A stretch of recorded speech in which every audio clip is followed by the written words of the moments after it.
Hello everyone, कैसे हो आप सब लोग। आई होप कि आप सभी बहुत अच्छे होंगे। तो आज की वीडियो में हम लोग यहाँ पे फाइनली बात करेंगे अपने pharmacology B pharma fourth semester के यूनिट नंबर 2 के बारे में, जिसमें हम लोग यहाँ पे डिस्कस करेंगे अपने फार्माकोडायनेमिक्स को। तो यहाँ पे देखिए, लास्ट 2 वीडियोस में हम लोगों ने फार्माकोकाइनेटिक्स को काफ़ी अच्छे से कवर कर लिया था। तो पिछली 2 वीडियो आप लोग यहाँ पे जरूर देख लीजिएगा, जिसमें हम लोगों ने अपने यूनिट 1 को कंप्लीट कवर किया था। नाउ अगर हम लोग यहाँ पे बात करें यूनिट 2 के बारे में, तो यहाँ पे देखिए यूनिट 2 का सिलेबस भी आप लोग को स्क्रीन पे दिख रहा होगा। तो यूनिट 2 का भी देखिए सिलेबस बहुत ज़्यादा लेंदी है, और इसको भी यहाँ पे वन शॉट ना बना के हम लोग यहाँ पे 2 पार्ट में कवर करेंगे, ठीक है, ताकि थोड़ा सा चीज़ें अच्छे से कवर हो। और बाकी देखिए, अगर हम लोग यहाँ पे आज की वीडियो की बात करें ना, तो आज की वीडियो में देखिए अगर हम लोग बेसिकली बात करें तो रिसेप्टर का जो भी टॉपिक है उसको हम लोग यहाँ पे कंप्लीट कवर करेंगे। यानी देखिए आज की वीडियो में हम लोग यहाँ पे ये सारे टॉपिक्स को कवर करने वाले हैं, जो कि हमारा सारे के सारे क्या होने वाले हैं, रिसेप्टर्स के ऊपर, ठीक है। तो आज का वीडियो बेसिकली हमारा रिसेप्टर्स के ऊपर होने वाला है। और बाकी देखिए, अगर हम लोग यहाँ पे बात करें तो यहाँ पे जो भी इंपॉर्टेंट क्वेश्चंस हैं तो वो भी हम आपको बताएंगे, ठीक है। उसके बाद कुछ एमसीक्यूज भी आपके लिए हैं, तो हर वीडियोस की तरह इस बार भी आप लोग को कमेंट करना है आंसर। और उसके अलावा अगर हम लोग यहाँ पे बात करें तो देखिए, नोट्स आप लोग को हमारी वेबसाइट www.imperfectpharmacy.in पर देखने को मिल जाएगी। डिस्क्रिप्शन बॉक्स में लिंक है, कमेंट बॉक्स में लिंक है, वहाँ पे जाके आप लोग यहाँ पे डाउनलोड कर सकते हो। थोड़ा सा टाइम लगेगा, बस आज या कल में अपलोड हो जाएंगी। तो आप लोग कॉपी और पेन लेके बैठ जाइए और हम लोग अपना आज का वीडियो स्टार्ट करते हैं। तो यहाँ पे देखिए, फार्माकोडायनेमिक्स को स्टार्ट करने से पहले हम लोग यहाँ पे लास्ट वीडियो में जो भी एमसीक्यू हमने पूछे थे उसका आंसर भी डिस्कस कर लेते हैं। तो देखिए, ये सारे हमारे क्वेश्चन थे, आप लोग को स्क्रीन पे दिख रहे होंगे। और यहाँ पे देखिए, जो सबसे पहले हमारे कुछ कमेंट्स हम लोग देख लेते हैं। तो सबसे पहला कमेंट आया था हमारा शुभम की तरफ से, ठीक है। तो इन्होंने सभी आंसर सही किए थे, बस यहाँ पे फोर्थ वाले में इन्होंने मिस्टेक करी है। फोर्थ में ऑल ऑफ द एबव की बजाय हमारा यहाँ पे जो है लोअर वॉल्यूम ऑफ डिस्ट्रीब्यूशन होगा, ठीक है। फिर नेक्स्ट कमेंट हमारा साक्षी की तरफ से था, जो कि इस बार सारे आंसर साक्षी ने सही किए थे, और यहाँ पे इन्होंने सारे आंसर सही किए, ठीक है।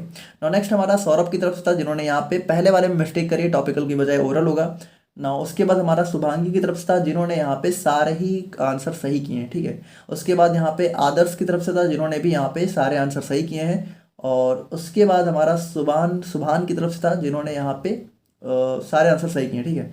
तो ये सारे हमारे कुछ कमेंट्स थे। बाकी आज की वीडियो की बात करें तो आज की वीडियो में भी हमारे ये सारे एमसीक्यू होने वाले हैं, जिनको लास्ट में हम आपको दोबारा से दिखाएंगे। तो इन सभी का आंसर आप लोग को कमेंट करना है, ठीक है। और ABC नहीं, यहाँ पे आप लोग को नाम कमेंट करना है आंसर का, ठीक है, कि क्या होगा। और बाकी देखिए, अब हम लोग यहाँ पे फाइनली बात करें अपने फार्माकोडायनेमिक्स के बारे में। तो यहाँ पे देखिए, लास्ट वीडियो में हम लोगों ने डिस्कस किया था अपने फार्माकोकाइनेटिक्स को, ठीक है। तो यहाँ पे देखिए, अगर हम लोग यहाँ पे बात करें ना, तो हम लोग यहाँ पे डिस्कस कर रहे थे अपने जनरल फार्माकोलॉजी को। और यहाँ पे देखिए, जनरल फार्माकोलॉजी हम लोगों ने बताया था कि आप लोग का 2 यूनिट में कवर होने वाला है, यूनिट 1 और यूनिट 2। अब देखिए, यूनिट 1 में हम लोगों ने फार्माकोकाइनेटिक्स को काफ़ी अच्छे से डिस्कस किया, जिसमें हम लोगों ने देखा कि पहले हमारा ड्रग का किस तरीके से एब्जॉर्प्शन होता है, ठीक है। फिर किस तरीके से ड्रग हमारी डिस्ट्रीब्यूट होती है, फिर किस तरीके से उसका मेटाबॉलिज्म होता है, एंड देन हमारी बॉडी से वो बाहर निकाल दी जाती है, यानी एक्सक्रीशन के थ्रू। अब यहाँ पे देखिए, इंपॉर्टेंट चीज़ क्या थी कि हम लोगों ने ये सभी चीज़ें डिस्कस तो करी, लेकिन यहाँ पे मेन चीज़ ये है कि चलिए देखिए, हम लोगों ने डिस्कस किया कि कोई भी दवा हमारा एक्शन कब शो करती है, जब वो हमारी पहुँचती है ब्लड स्ट्रीम में, ठीक है। यानी कोई दवा जब ब्लड में जाती है तब उसका एक्शन शो होना स्टार्ट होता है। लेकिन यहाँ पे मेन चीज़ ये है कि ब्लड में जाने के बाद भी दवा अपना एक्शन शो कैसे करती है। तो यहाँ पे देखिए, हम लोगों ने डिस्ट्रीब्यूशन में क्या देखा था कि डिस्ट्रीब्यूशन में हम लोगों ने देखा कि दवा जो है ब्लड स्ट्रीम में जाने के बाद क्या होता है, यहाँ से भी अपने साइट ऑफ एक्शन पे जाती है, यानी जहाँ उसको अपना एक्शन शो करना होता है वहाँ जाती है। और वहाँ जाने के बाद एक्चुअल में ड्रग अपना एक्शन कैसे शो करती है, ठीक है। यानी जहाँ पे उसको अपना एक्शन दिखाना है, वहाँ पहुँचने के बाद, साइट ऑफ एक्शन पे जाने के बाद ड्रग अपना एक्शन कैसे दिखाती है, उसी को हम लोग डिस्कस करते हैं अपने फार्माकोडायनेमिक्स में। अब इसमें देखिए, इसमें हमारे 2 पार्ट आ जाते हैं। पहला हम लोग देखते हैं हमारा ड्रग का मैकेनिज्म ऑफ एक्शन, यानी ड्रग ने अपना एक्शन दिया कैसे, ठीक है, यानी how drug shows its effect. और फिर नेक्स्ट हम लोग देखते हैं कि हमारा फार्माकोलॉजिकल एक्शन, यानी कि ड्रग ने अपना एक्शन क्या दिया, ठीक है। अब देखिए, ये जो क्या दिया ना, यानी फार्माकोलॉजिकल एक्शन जो है हमारा, कह सकते हो हमारा डिजायर्ड एक्शन भी हो सकता है, यानी जो चीज़ हमें चाहिए वो भी मिल सकता है। और कभी कभी हमें इसमें जो है कुछ साइड इफेक्ट भी देखने को मिल जाते हैं, ठीक है। तो वो सभी चीज़ें हम लोग यहाँ पे फार्माकोलॉजिकल एक्शन में डिस्कस करेंगे। तो आई होप कि आप लोगों को थोड़ा बहुत इंट्रो पता चल चुका होगा। और बाकी देखिए, थोड़ा बहुत हम लोगों ने वैसे तो अपने फर्स्ट यूनिट में भी डिस्कस कर ही लिया था कि मोस्टली जो ड्रग होती हैं वो क्या होता है, वो रिसेप्टर्स पे बाइंड होती हैं, है ना। और रिसेप्टर्स पे बाइंड होकर अपना एक्शन शो करती हैं। तो बस वही सारी चीज़ें हम लोग यहाँ पे आज डिस्कस करने वाले हैं। तो देखिए, यहाँ पे pharmacodynamics is the study of action of drugs on the body and there mechanism of action, यानी कि यहाँ पे वही चीज़ है कि हमारा जो ड्रग है वो हमारी बॉडी में क्या एक्शन दे रही है और कैसे एक्शन दे रही है, उन्हीं सारी चीज़ों को हम लोग यहाँ पे इसमें डिस्कस करते हैं। In one word, it is the study of what drug does to the body. और यहाँ पे देखिए, हम लोगों ने डिस्कस किया था कि जो हमारा फार्माकोकाइनेटिक है इसका मतलब होता है what the drug does to the body, ठीक है। और यहाँ पे यहाँ पे what body does to the drug होता है, यानी कि बॉडी हमारी ड्रग के साथ क्या क्या करती है। तो बॉडी हमारी ड्रग का एब्जॉर्प्शन करती है, डिस्ट्रीब्यूशन करती है, मेटाबॉलिज्म करती है, एक्सक्रीशन करती है। लेकिन जो ड्रग है वो हमारी बॉडी के साथ क्या क्या करती है, यानी कि वो किस तरीके से हमारी बॉडी में जाके अपना एक्शन शो करती है, वो हम लोग डिस्कस करते हैं फार्माकोडायनेमिक्स में, यानी कि what drug does to the body. बाकी देखिए, it examines how a drug interacts with its target site, यानी कि जो उसका साइट ऑफ एक्शन होता है, जहां पे उसको काम करना होता है वहां पे कैसे अपना काम करती है, ठीक है। सच एज रिसेप्टर्स एंजाइम, तो यहाँ पे देखिए जो हमारी ड्रग है वो या तो यहाँ पे रिसेप्टर पे बाइंड होती है, या तो हमारे कुछ एंजाइम्स होते हैं, या फिर बहुत सारे अलग अलग मैकेनिज्म होते हैं। वो सभी चीजें हम लोग यहाँ पे आज डिस्कस करेंगे। And how these interaction lead to changes in physiological process and therapeutic effect, और किस तरीके से देखिए अब यहाँ पे रिसेप्टर से बाइंड होने के बाद भी हम लोगों ने डिस्कस तो किया था छोटा सा कि रिसेप्टर पे बाइंड होकर अपना ड्रग एक्शन शो करती है, लेकिन रिसेप्टर से बाइंड होने के बाद भी एक्चुअल में होता क्या है कि ड्रग का एक्शन आता है ना। तो किस तरीके से हमारे बॉडी में क्या क्या फिजियोलॉजिकल प्रोसेस होती है और कैसे यहाँ पे हमारा रिस्पॉन्स आता है, थेरापेटिक इफेक्ट आता है, वो सभी चीजें हम लोग यहाँ पे फार्माकोडायनेमिक्स में पढ़ते हैं। अब यहाँ पे देखिए, अगर हम लोग यहाँ पे बात करें मैकेनिज्म ऑफ ड्रग एक्शन के बारे में, यानी कि किस तरीके से हमारा जो ड्रग है वो अपना एक्शन शो करती है, तो यहाँ पे देखिए जो हमारी सारी ड्रग हैं, ठीक है, वो अपना जो एक्शन है वो दो तरीके से शो करती हैं। एक होता है हमारा यहाँ पे रिसेप्टर मेडिएटेड। देखिए अगर हम लोग यहाँ पे नाम से ही समझे तो रिसेप्टर मेडिएटेड का मतलब है कि ये सारी जो दवाएं होंगी वो क्या करेंगी, वो हमारी अपने किसी स्पेसिफिक रिसेप्टर से बाइंड होकर अपना एक्शन शो करेंगी। और एक हमारा हो जाता है नॉन रिसेप्टर मेडिएटेड, यानी कि इसमें क्या होता है, इसमें हमारी ड्रग रिसेप्टर से नहीं बाइंड होती है बल्कि किसी और तरीके से अपना एक्शन शो करती है। तो वो सभी चीज़ें हम लोग यहाँ पे डिस्कस करेंगे। बाकी देखिए जो हमारी ज़्यादातर ड्रग्स होती हैं वो यहाँ पे अपना एक्शन रिसेप्टर पे बाइंड होकर ही शो करती हैं। बाकी कुछ कुछ हमारी ऐसी ड्रग्स होती हैं जो कि किसी और मैकेनिज्म से अपना एक्शन शो करती हैं, तो वो सारे हमारे नॉन रिसेप्टर मेडिएटेड में आ जाते हैं। तो इसमें भी देखिए अगर हम लोग यहाँ पे देखें तो हमारा जो नॉन रिसेप्टर मेडिएटेड है तो ये भी हमारे यहाँ पे फर्दर जो है बहुत सारे सब टाइप्स में डिवाइड होता है। यानी कि देखिए अगर मान लीजिए जो ड्रग है वो रिसेप्टर पे नहीं बाइंड हो रही है तो वो अपना एक्शन यहाँ पे फिजिकल एक्शन के थ्रू दे सकती है, केमिकल एक्शन के थ्रू दे सकती है, ठीक है, एंजाइम्स के थ्रू दे सकती है, आयन चैनल्स, ट्रांसपोर्टर्स और एंटीबॉडी प्रोडक्शन। तो ये सारे हमारे कुछ टाइप्स होते हैं जहाँ पे ड्रग अपना एक्शन बिना रिसेप्टर पे बाइंड हुए देती है। तो इन सभी को भी हम लोग यहाँ पे एक एक करके थोड़ा सा डिस्कस करते हैं, ठीक है। तो यहाँ पे देखिए पहला हमारा टाइप आ जाता है बाई फिजिकल एक्शन। तो देखिए बाई फिजिकल एक्शन का मतलब है, यहाँ पे देखिए इसमें होगा क्या, देखिए फिजिकल एक्शन का मतलब कि यहाँ पे जो हमारी ड्रग है, ठीक है, ना तो उसके अंदर कोई केमिकल रिएक्शन होगी, बस हमारी ड्रग जो है फिजिकली या तो किसी चीज़ से बाइंड होके, ठीक है। तो यहाँ पे देखिए फिजिकल एक्शन के अंदर भी हमारे बहुत सारे टाइप्स आ जाते हैं। जैसे सबसे पहला आ जाता है ऑस्मोसिस। अब देखिए ऑस्मोसिस का मतलब क्या होता है, देखिए ऑस्मोसिस का मतलब होता है कि इसमें जो भी हमारी ड्रग है ना वो वाटर को अपनी तरफ खींचती है, ठीक है। तो इसमें देखिए इसमें क्या होता है, जैसे मान लीजिए कि हमारी बॉडी में कहीं पे स्वेलिंग हो रखी है, ठीक है, हमारी बॉडी में किसी एरिया में बहुत ज़्यादा सूजन हो रखी है। तो सूजन होने और स्वेलिंग होने का मतलब क्या होता है, वहाँ पे हमारा जो पानी है, ठीक है, हमारा वाटर है वो इकट्ठा हो रखा है। तो अब हमें वहाँ पे क्या चाहिए, हमें वहाँ पे ऐसी ड्रग चाहिए जो कि वाटर को अपनी तरफ खींच के, वाटर मतलब स्वेलिंग में हमारा जो भी एरिया में स्वेलिंग है वहाँ से वाटर को खींच के बाहर निकाले हमारी बॉडी से। तो यहाँ पे देखिए यहाँ पे हमारी ऐसी ड्रग्स हम लोग यूज करते हैं जो कि ऑस्मोसिस के थ्रू अपना एक्शन शो करती हैं, ठीक है। तो ये सारी ड्रग्स क्या करती हैं, वाटर को यहाँ पे अपनी तरफ अट्रैक्ट करके और उसको हमारी बॉडी से रिमूव करती हैं, ठीक है। नाउ नेक्स्ट हमारा आ जाता है एडजॉर्प्शन। अब देखिए एडजॉर्प्शन में हमारा क्या आ जाता है, एडजॉर्प्शन का पहली बात मतलब होता है किसी चीज को अपने सरफेस पे चिपका लेना, ठीक है, या फिर कह सकते हो किसी चीज का सरफेस पे चिपकना।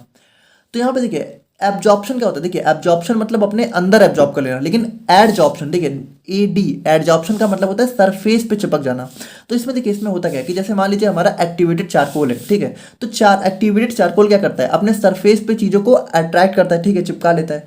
तो यहाँ पे मान लीजिए कि हमारी बॉडी में जो है पॉइजनिंग हो रखी है, ठीक है, तो वहाँ पे हमें क्या चाहिए भाई कि हमारा जो पॉइजन है, ठीक है, वो हमारी बॉडी से बाहर निकल जाए।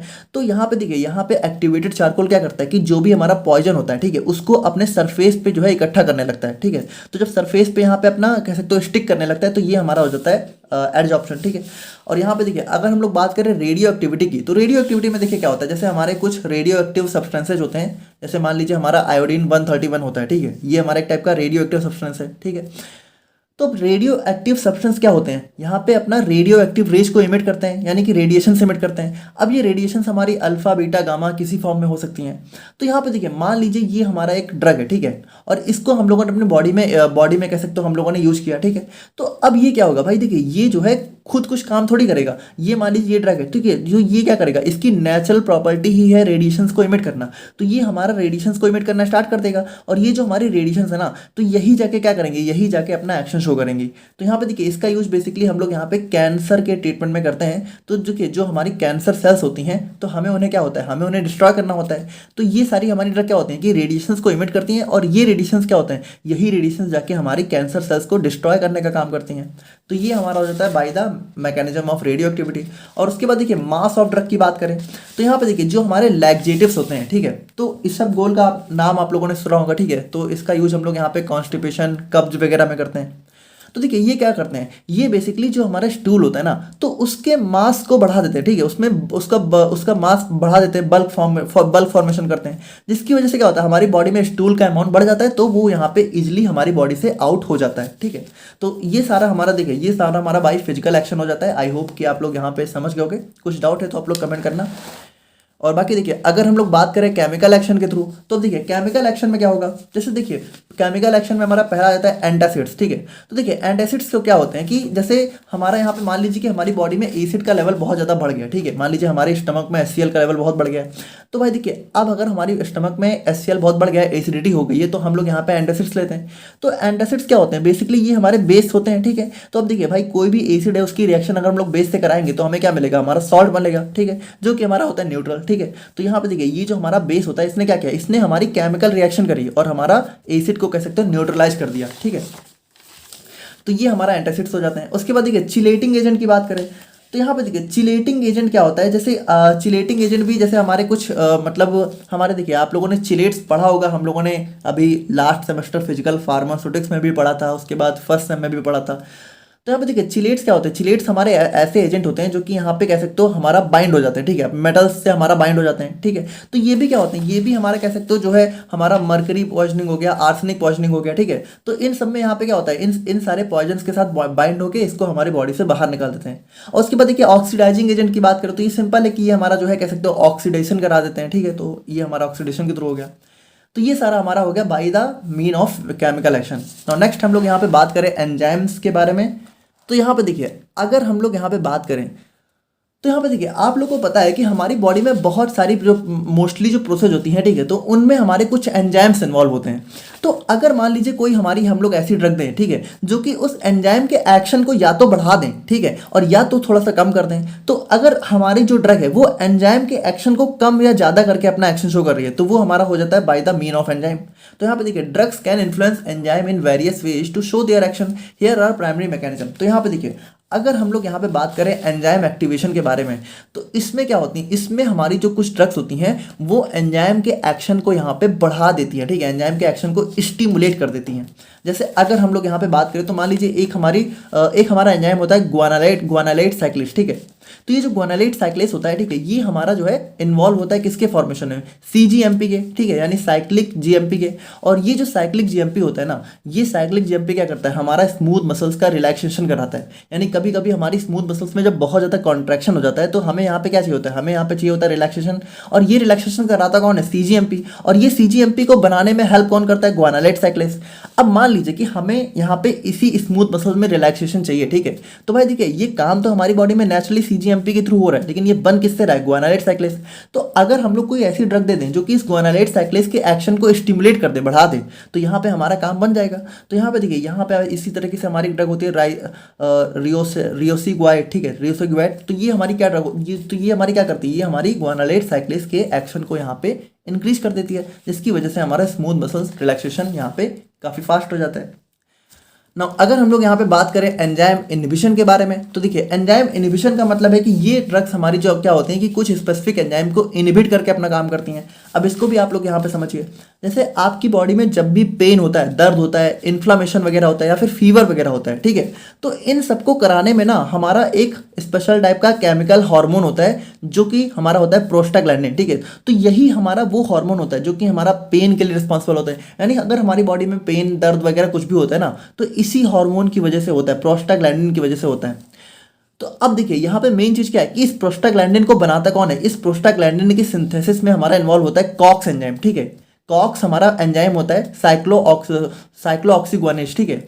तो यहाँ पे ये हमारा एंजाइम होता है जो कि हमारा प्रोस्टाग्लैंडिन की सिंथेसिस में जो है इन्वॉल्व होता है। तो यहाँ पे देखिए, अगर हम लोग कोई ऐसी ड्रग दे दें जो कि इस एंजाइम को इनहिबिट कर दें, यानी इस एंजाइम के एक्शन को रोक दें, तो यहाँ पे क्या होगा भाई, हमारा प्रोस्टाग्लैंडिन बनेगा नहीं, और जब ये प्रोस्टाग्लैंडिन नहीं बनेगा तो हमें पेन नहीं होगा, हमें इन्फ्लेमेशन नहीं होगा, हम लोग बच जाएंगे, ठीक है, इन सब चीज़ों से।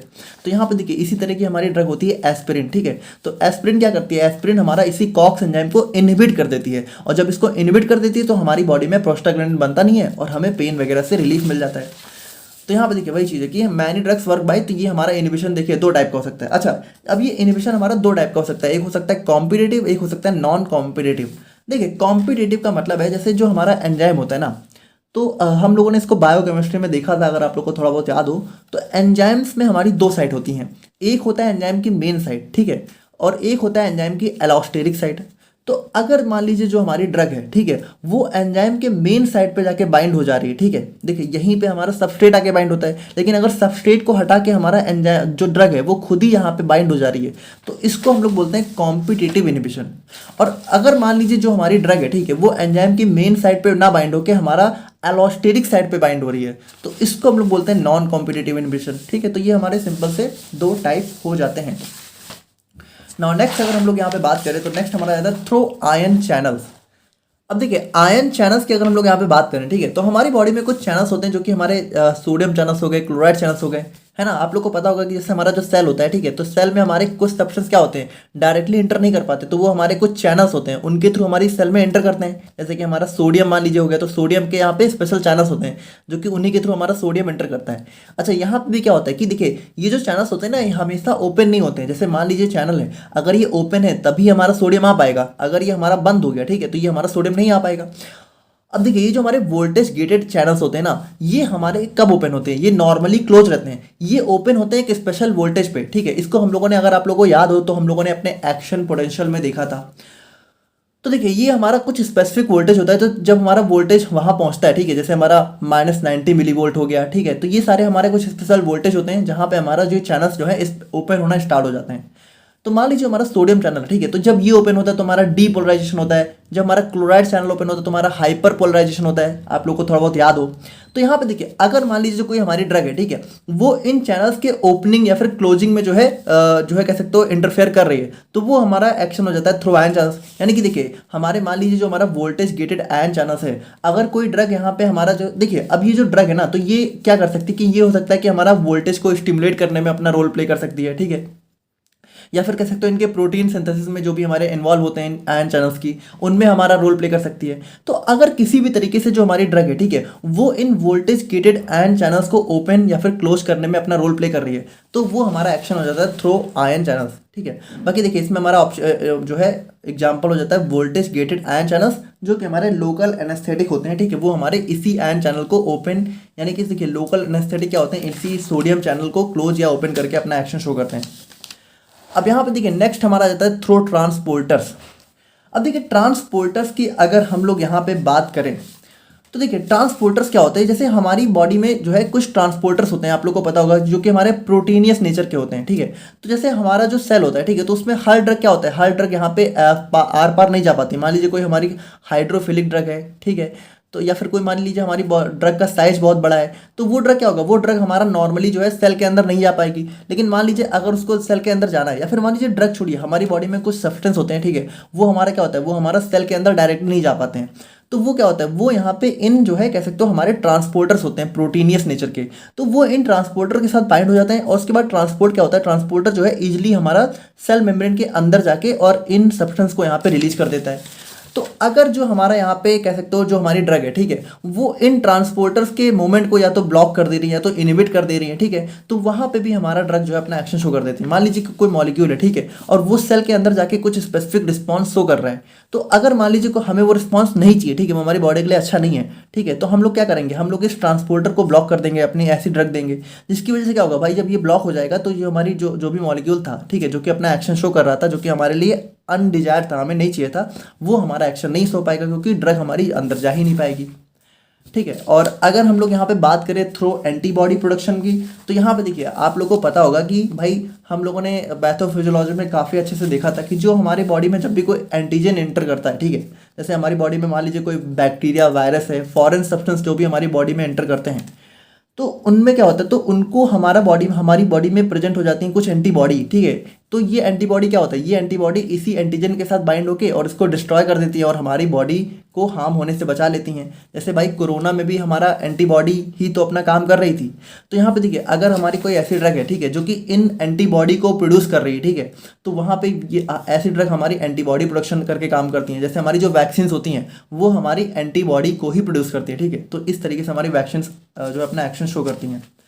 तो यहाँ पे देखिए, ये सारे हमारे टाइप्स थे नॉन रिसेप्टर मेडिएटेड, यानी कि यहाँ पे अगर जो हमारी ड्रग है, ठीक है, वो बिना रिसेप्टर पे बाइंड होकर अपना एक्शन शो करे तो वो हमारा जो है कुछ इस टाइप से अपना एक्शन शो कर सकती है।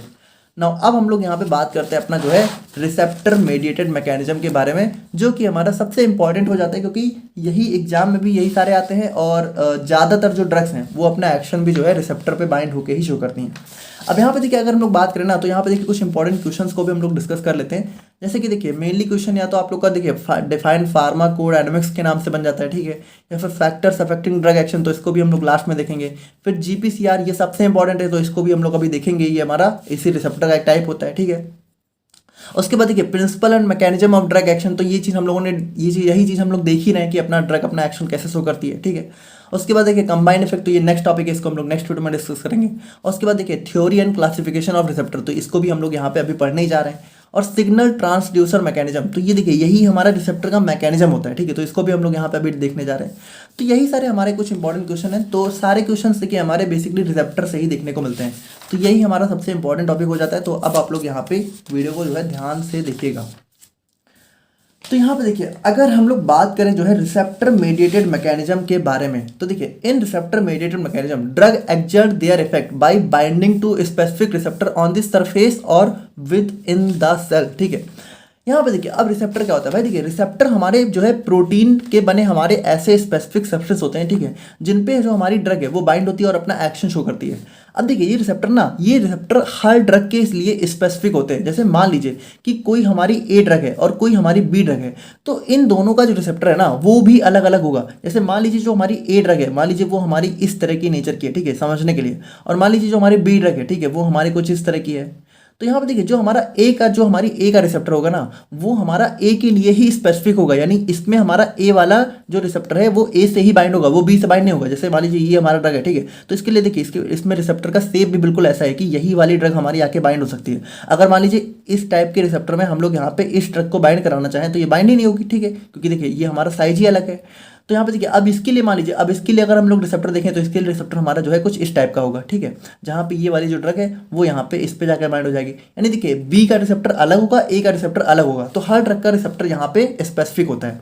अब ये जो रिसेप्टर है ये हमारी सेल के सरफेस पे भी हो सकते हैं और या फिर हमारे सेल के अंदर भी हो सकते हैं, ठीक है, मतलब साइटोप्लाज्म में भी हो सकते हैं और हमारा न्यूक्लियस के अंदर भी हो सकते हैं। तो ये रिसेप्टर मोस्टली हमारे जो है, अब देखिए ज़्यादातर हमारे सेल के सरफेस पे ही होते हैं, लेकिन कुछ कुछ रिसेप्टर हमारे यहाँ पे सेल के अंदर साइटोप्लाज्म या फिर न्यूक्लियस में भी देखने को मिल सकते हैं। बाकी देखिए most of the drugs show their effect by this mechanism, यानी कि ज्यादातर जो ड्रग्स हैं वो रिसेप्टर पे बाइंड होकर अपना एक्शन शो करती हैं। The drug receptor interaction triggers a series of biochemical events that lead to physiological response. अब यहाँ पे देखिए इंपॉर्टेंट चीज़ ये है कि जब भी हमारी ड्रग रिसेप्टर पे बाइंड होती है तो ऐसा नहीं होता कि रिसेप्टर पे बाइंड हो गई बस अपना एक्शन शो कर दिया। देखो रिसेप्टर से बाइंड होना सिर्फ एक प्रोसेस है, ठीक है। बाकी देखिए इसकी वजह से क्या होता है, इसकी वजह से हमारे बहुत सारे बायोलॉजिकल रिस्पॉन्स एक्टिवेट हो जाते हैं, ठीक है, जिसकी वजह से हमें यहाँ पे एक्शन देखने को मिलता है। तो वो सभी चीज़ें भी अभी हम लोग देखेंगे कैसे क्या होता है। बाकी देखिए the intensity of pharmacological effect is directly proportional to number of receptor occupied. अब यहाँ पे देखिए इसका मतलब क्या है कि मान लीजिए एक हमारा सेल है, ठीक है, और इसके सरफेस पे मान लीजिए हमारा 4 रिसेप्टर हैं, ठीक है। तो देखिए अगर मान लीजिए ड्रग है, ठीक है, वो हमारे 4 की बजाय सिर्फ 2 रिसेप्टर पे ही बाइंड हो रही है तो हमारा एक्शन भी हाफ आधा ही होगा, ठीक है। और अगर चारों पे बाइंड हो जा रहे तो हमारा एक्शन भी जो है डबल हो जाएगा, या फिर कह सकते हो मैक्सिमम रिस्पॉन्स देखने को मिल जाएगा। यानी देखिए जितने रिसेप्टर हैं, ठीक है, तो अगर हमारे सारे के सारे रिसेप्टर ऑक्यूपाइड हो जाते हैं ड्रग से तो हमारा एक्शन भी जो है कह सकते हो मैक्सिमम देखने को मिलता है, और जितने कम होते हैं उतना कम एक्शन हमें देखने को मिलता है। यानी जितने ज़्यादा रिसेप्टर हमारे ड्रग ऑक्यूपाई करेगी, जितने ज़्यादा रिसेप्टर पर बाइंड होगी उतना ज़्यादा एक्शन हमें देखने को मिलेगा। बाकी देखिए अब हम लोग थोड़ा सा रिसेप्टर्स की बात कर रहे हैं, तो यहाँ पे देखिए रिसेप्टर्स क्या होते हैं। रिसेप्टर्स आर माइक्रोमोलिक्यूल्स, ठीक है, तो ये हमारे माइक्रोमोलिक्यूल्स होते हैं present either on the cell surface, cytoplasm और इन द न्यूक्लियस। तो यहाँ पे देखिए वही चीज़ है कि हमारे सेल सरफेस पे भी हो सकते हैं, साइटोप्लाज्म के अंदर भी हो सकते हैं और न्यूक्लियस के अंदर भी हो सकते हैं।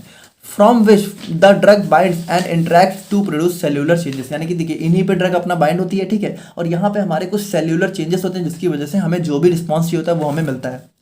रिसेप्टर्स आर मोस्टली प्रोटीन, और यहाँ पे देखिए ये जो भी रिसेप्टर होते हैं ना ये हमारे मोस्टली जो है प्रोटीन नेचर के बने होते हैं, ठीक है, यानी कि जो हमारे रिसेप्टर है वो बने किससे होते हैं, प्रोटीन से। तो यहाँ पे देखिए अगर हम लोग सिंपली समझे तो होता है क्या कि ड्रग हमारा, जब ड्रग यहाँ पे क्या होता है रिसेप्टर पे बाइंड होता है, ठीक है, तो हमारा बनता है ड्रग रिसेप्टर कॉम्प्लेक्स, यानी कि बाइंड होने के बाद ये जो मिलता है ये होता है ड्रग रिसेप्टर कॉम्प्लेक्स, और जब ये बन जाता है तो हमें यहाँ पे रिस्पॉन्स देखने को मिलता है। अब यहाँ पे देखिए अगर हम लोग बात करें क्लासिफिकेशन ऑफ रिसेप्टर्स के बारे में, तो यहाँ पे देखिए रिसेप्टर्स भी हमारे यहाँ पे बहुत से अलग अलग टाइप के हो जाते हैं। जैसे हमारा सबसे ज़्यादा इंपॉर्टेंट रिसेप्टर जो हो जाता है और हमारी बॉडी में सबसे ज़्यादा जो रिसेप्टर देखने को मिलता है वो हो जाता है हमारे यहाँ पे जी प्रोटीन कपल रिसेप्टर, ठीक है, जीपीसीआर। ये सबसे इंपॉर्टेंट टाइप है एग्जाम पॉइंट ऑफ व्यू से भी और रियल लाइफ में भी, ठीक है। उसके बाद हमारे कुछ आयन चैनल रिसेप्टर्स आ जाते हैं, ठीक है, या फिर इन्हीं को हम बोलते हैं लीगेंड गेटेड आयन चैनल्स। उसके बाद देखिए जैक स्टैट हो गया, एंजाइम लिंक्ड हो गया, और हमारे न्यूक्लियर रिसेप्टर्स। तो ये सारे हमारे डिफरेंट टाइप्स हो जाते हैं। तो अब हम लोग यहाँ पे इनको एक एक करके काफ़ी अच्छे से देखते हैं। तो सबसे पहले हम लोग यहाँ पे बात करते हैं अपने जी प्रोटीन कपल्ड रिसेप्टर के बारे में। तो यहाँ पे देखिए इसको आप लोग यहाँ पे बहुत ध्यान से समझिएगा। तो बात करें हम लोग यहाँ पे जी प्रोटीन कपल्ड रिसेप्टर के बारे में, ठीक है। तो देखिए ये हमारा जो है कुछ इस टाइप से हमें देखने को मिलता है, ठीक है, कुछ इस टाइप से इसका स्ट्रक्चर होता है, जिसमें अगर हम लोग यहाँ पे देखें ना तो हमें बेसिकली यहाँ पे देखिए हमें यहाँ पे एक 7 जो है ट्रांस मेम्ब्रेन हेलिकल रिंग देखने को मिलती है, ठीक है, यानी कि यहाँ पे देखिए कुछ इस टाइप से आप लोग को जो है अगर आप लोग काउंट करेंगे तो 1 2 3 4 5 6 7, तो यहाँ पे इस तरीके से हमारी 7 हेलिकल जो है कह सकते हो हेप्टा हेलिकल रिसेप्टर देखने को मिलते हैं। तो यहाँ पे देखिए अगर हम लोग यहाँ पे इसको थोड़ा सा समझे पहले थ्योरी वाइज, ताकि हम लोग यहाँ पे बाद में हम लोग काफ़ी डिटेल में देखेंगे सारी चीज़ों को। तो यहाँ पे देखिए जो हमारा जी प्रोटीन कपल रिसेप्टर है ये हमारा एक large family of cell membrane receptor होते हैं, यानी कि देखिए सबसे ज़्यादा हमारी बॉडी में यही देखने को मिलते हैं। That plays a crucial role in cellular signal transduction, ठीक है। तो यहाँ पे देखिए सिग्नल ट्रांसड्यूशन का मतलब ये है कि जब हमारे रिसेप्टर पे जो हमारी ड्रग है वो बाइंड होती है, ठीक है, तो हमारा एक सिग्नल या फिर कह सकते हो एक मैसेज जनरेट होता है जिसकी वजह से हमारा रिस्पॉन्स देखने को मिलता है। तो सिग्नल ट्रांसड्यूसर मैकेनिज्म कुछ और नहीं है, ठीक है। तो यहाँ पे देखिए जैसे आप लोग यहाँ पे भी अगर आप लोग देखोगे तो डिफाइन सिग्नल ट्रांसड्यूसर मैकेनिज्म, तो इसमें कुछ खास नहीं, इसमें आप लोग को जीपीसीआर या फिर कह सकते हो रिसेप्टर्स के बारे में ही लिखना है, ठीक है। तो अगर ये क्वेश्चन आता है तो इसमें आप लोग जीपीसीआर के बारे में लिख सकते हो काफ़ी डिटेल में। बाकी देखिए they are present on surface of cell membrane, और यहाँ पे देखिए इंपॉर्टेंट चीज़ ये है कि ये हमारे जो रिसेप्टर होते हैं ना, तो जीपीसीआर पे हमारे ऐसे रिसेप्टर होते हैं जो कि हमारी सेल मेम्ब्रेन पे देखने को मिलते हैं, यानी कि ये हमारा जो है कुछ इस टाइप से देखिए अगर हम लोग सिंपल से बनाना चाहें तो ये हमारा कुछ इस टाइप से सेल मेम्ब्रेन के ऊपर देखने को मिलते हैं। बाकी देखिए सबसे इंपॉर्टेंट चीज़ ये है कि they are also known as metabotropic receptor. यहाँ पे देखिए इनको हम लोग यहाँ पे और कौन कौन से नाम से जानते हैं, मेटाबोट्रोपिक। देखिए मेटाबोट्रोपिक हम लोग इसलिए बोलते हैं क्योंकि जब यहाँ पे हमारा जो जीपीसीआर है इसमें हमारी जो ड्रग बाइंड होती है, ठीक है, तो हमारी बॉडी में जो है कह सकते हो कुछ मेटाबॉलिक रिएक्शंस के थ्रू हमें रिस्पॉन्स देखने को मिलता है, ठीक है, इसलिए हम लोग यहाँ पे इनको जो है मेटाबोट्रोपिक रिसेप्टर भी बोलते हैं। उसके बाद देखिए इनको हम लोग यहाँ पे हेप्टा हेलिकल रिसेप्टर बोलते हैं, क्योंकि यहाँ पे देखिए जैसे इनमें इसके अंदर हमें यहाँ पे 7 हेलिकल जो है स्ट्रक्चर देखने को मिलता है। जैसे हेलिक्स हमारा जो है कुछ इस टाइप का स्ट्रक्चर होता है, ठीक है, जैसे डीएनए का भी हमारे स्ट्रक्चर हेलिकल होता है। तो यहाँ पे देखिए जो हमारा यहाँ पे जीपीसीआर होता है ये हमारा कुछ इसी टाइप का होता है, और यहाँ पे 7 होते हैं, 1 2 3 4 5 6 7, ठीक। तो यहाँ पे देखिए और इसके अलावा हम लोग यहाँ पे इनको सर्पेंटाइन रिसेप्टर, सर्पेंटाइन का मतलब यहाँ पे देखिए थोड़ा सा ये स्नेक जैसा होता है ना, जैसे स्नेक हमारा ऐसा ऐसा होता है, तो यहाँ पे इसीलिए हम लोग यहाँ पे इनको सर्पेंटाइन रिसेप्टर भी बोलते हैं। बाकी देखिए अगर हम लोग यहाँ पे बात करें ना तो जो हमारा जीपीसीआर होता है ना, तो इसके अंदर देखिए ये हमारा जो है देखिए G protein are membrane proteins that have 3 subunits alpha beta gamma called heterotrimeric along with GDP. तो यहाँ पे देखिए अगर हम लोग यहाँ पे बेसिकली बात करें जीपीसीआर में मेन जो हमारा कंपोनेंट होता है वो हमारा यहाँ पे ये हमारी जी प्रोटीन होती है, ठीक है, जो कि हमें यहाँ पे कुछ इस टाइप से देखने को मिलती है। यानी कि यहाँ पे देखिए अगर हम लोग इसको थोड़ा सा देखें तो यहाँ पे हमें क्या क्या देखने को मिलता है, एक हमारा होता है जीडीपी, ठीक है, जीडीपी, और एक हमारा हो जाता है यहाँ पे हमारा अल्फा यूनिट, ठीक है। तो यहाँ पे देखिए ये जो अल्फा यूनिट है इसी के साथ हमारी कह सकते हो जी प्रोटीन यहाँ पे इन्वॉल्व होती है, ठीक है। तो ये हमारा जी अल्फा हो जाता है, और उसके बाद यहाँ पे इसके साथ साथ हमें यहाँ पे हमारी बीटा और गामा यूनिट्स भी देखने को मिलती हैं, ठीक है। तो ये हमारा मेन जो है कंपोनेंट हमारे जी प्रोटीन कपल्ड रिसेप्टर के साथ जो है हमें देखने को मिलते हैं। तो अभी देखिए इसका एक्शन काम क्या होता है वो सभी चीज़ें हम लोग देखेंगे, अभी बस आप लोग चीज़ें देखते जाइए कि होता क्या क्या है इसके अंदर। और उसके बाद अगर हम लोग यहाँ पे बात करें, देखिए थोड़ा सा पेशेंस रखा करिए, अगर आप लोगों को स्टार्टिंग में चीज़ें ना समझ में आए तो थोड़ा सा पेशेंस रखिए, ठीक है, एट लास्ट में आपको चीज़ें ज़रूर समझ में आएंगी। और बाकी देखिए G protein acts as signal transducer, यानी कि देखिए ये हमारा क्या करता है, ये हमारा कह सकते हो सिग्नल जनरेशन के थ्रू अपना एक्शन शो करता है। तो यहाँ पे देखिए इसको भी हम लोग देखेंगे, इसमें बेसिकली हमारे मैसेंजर्स होते हैं प्राइमरी सेकेंडरी, ठीक है, तो वो हम लोग देखेंगे। बाकी देखिए GPCR act by second messenger activation. देखिए आप लोग बस अभी नाम पढ़ते जाइए, अभी हम लोग यहाँ पे इनका मैकेनिज्म काफ़ी अच्छे से देखेंगे, तब आप लोग सभी चीज़ें समझ जाओगे। बाकी देखिए इसमें होता क्या है कि जो हमारा जीपीसीआर होते हैं तो इसमें हमारे कुछ सेकेंडरी मैसेंजर होते हैं, ठीक है। तो ये क्या करते हैं, ये जीपीसीआर हमारे कुछ सेकेंडरी मैसेंजर को एक्टिवेट करके अपना एक्शन शो करते हैं। और ये सेकेंडरी मैसेंजर क्या क्या हो सकते हैं, हमारा सीएमपी हो सकता है, IP3, डीएजी, कैल्शियम, सीजीएमपी, ये सारे हमारे कुछ सेकेंडरी मैसेंजर होते हैं जिनको एक्टिवेट करके हमारा जो जीपीसीआर है वो अपना एक्शन शो करता है। बाकी देखिए जब भी होता क्या है, देखिए when a ligand binds to GPCR it activates either adenylyl cyclase और phospholipase C to generate respective second messenger. देखिए बस अभी अभी अभी आप लोग ना बस थोड़ा सा थ्योरी पढ़ लीजिए, मुझे पता है आप लोगों को कुछ समझ नहीं आ रहा ना, अभी हम लोग सब देखेंगे, बस आप लोग थोड़ा समझिए कि जैसे मान लीजिए जो जीपीसीआर है, ठीक है, जैसे ये जो जीपीसीआर है तो इस पे मान लीजिए जब हमारी ड्रग बाइंड होती है ना, तो ये ड्रग बाइंड होने पे होता क्या है कि देखिए यहाँ पे थोड़ा सा हम लोग समझते हैं। जैसे हम लोगों ने देखा कि इसके अंदर हमारा क्या होता है, इसके अंदर हमारा जो है हमारा अल्फा सब यूनिट, ठीक है, बीटा और गामा, ठीक है, और इसके साथ साथ हमारा क्या जीडीपी इन्वॉल्व होती है, जीडीपी, ठीक है। तो होता क्या है कि जब भी हमारा जो ड्रग है वो इस पर बाइंड होती है तो होता क्या है, सबसे पहले यहाँ पे ये जो यूनिट है ना, ये पूरी यूनिट हमारी ब्रेक हो जाती है दो पार्ट में। एक पार्ट हमारा यहाँ पे जो है अलग हो जाता है अल्फा वाला, ठीक है, जी प्रोटीन यहाँ पे होती है और हमारा अल्फा होता है, ठीक है। और ये हमारा जो जीडीपी है जब ये अलग होता है ना तो ये जीटीपी के फॉर्म में कन्वर्ट हो जाता है, जीटीपी, ठीक है। और यहाँ पे देखिए ये जो हमारी बीटा और गामा है ये दोनों अलग हो जाती हैं, मतलब देखिए बीटा गामा एक साथ रहती हैं, ये दोनों अलग हो जाती हैं, और जीडीपी और जी अल्फा एक साथ अलग हो जाते हैं, ठीक है। तो अब ये देखिए ये जो हमारा जीटीपी होता है ना, ये क्या करता है, ये हमारा एक्टिवेट कर देता है हमारे प्राइमरी मैसेंजर्स को, ठीक है। ये हमारा प्राइमरी या फिर कह सकते हो जो हमारा फर्स्ट मैसेंजर होते हैं उनको एक्टिवेट करता है। और ये फर्स्ट मैसेंजर क्या होते हैं, ये फर्स्ट मैसेंजर हमारे दो टाइप के हो सकते हैं, या तो ये हमारा एडिनाइल साइक्लेस हो सकता है, ठीक है, एडिनाइलेट साइक्लेस हो सकता है, और या तो ये हमारा जो है कह सकते हो हमारा क्या हो सकता है, हमारा फॉस्फोलाइपेज C, ठीक है। तो ये देखिए ये हमारे होते हैं फर्स्ट मैसेंजर, और ये जो हमारा एडिनाइलेट साइक्लेस होता है या तो फॉस्फोलाइपेज C होता है। अब इन दोनों में से क्या एक्टिवेट होगा वो डिपेंड करता है कुछ चीज़ों पे, वो अभी हम लोग देखेंगे। लेकिन देखिए जब ये दोनों एक्टिवेट होते हैं तो ये दोनों फर्दर यहाँ पे हमारे कह सकते हो सेकेंडरी मैसेंजर्स, यानी कि जो हम लोगों ने देखा CMP, IP3, DAG, तो यहाँ पे देखिए फॉस्फोलाइपेज अगर एक्टिवेट होता है, ठीक है, फॉस्फोलाइपेज C एक्टिवेट होता है तो ये या तो IP3, ठीक है, या तो हमारा DAG के थ्रू काम करता है। और अगर हमारा जो एडिनाइलेट साइक्लेस है ये एक्टिवेट होता है तो ये हमारा या तो CMP, ठीक है, या तो हमारा कैल्शियम या तो CGMP, इनके थ्रू अपना एक्शन शो करता है।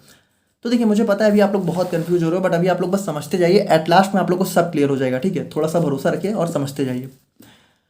देखिए अगर हम लोग यहाँ पे बात करें टाइप्स ऑफ जी प्रोटीन के बारे में, तो ये देखिए ये जो हमारे जी प्रोटीन कपल रिसेप्टर होते हैं ना, ये भी हमारे 4 सब टाइप के होते हैं, यानी 4 अलग अलग टाइप के होते हैं। अब 4 अलग अलग टाइप के कैसे होते हैं कि ये हमारा डिपेंड करता है कि ये जो हमारी जी प्रोटीन आप लोगों को दिख रही है ना, ये जो हमारी जी प्रोटीन होती है ये किस टाइप की है, इसके बेसिस पे हमारा यहाँ पे 4 टाइप के हो जाते हैं। अब देखिए ये हमारे यहाँ पे 4 टाइप के हो जाते हैं, GS, GI, GO, GQ, यानी कि देखिए ये जो हमारी जी प्रोटीन जुड़ी हुई है तो हो सकता है ये हमारी GI नेचर की हो सकती है, या तो GS या तो GQ या तो GO।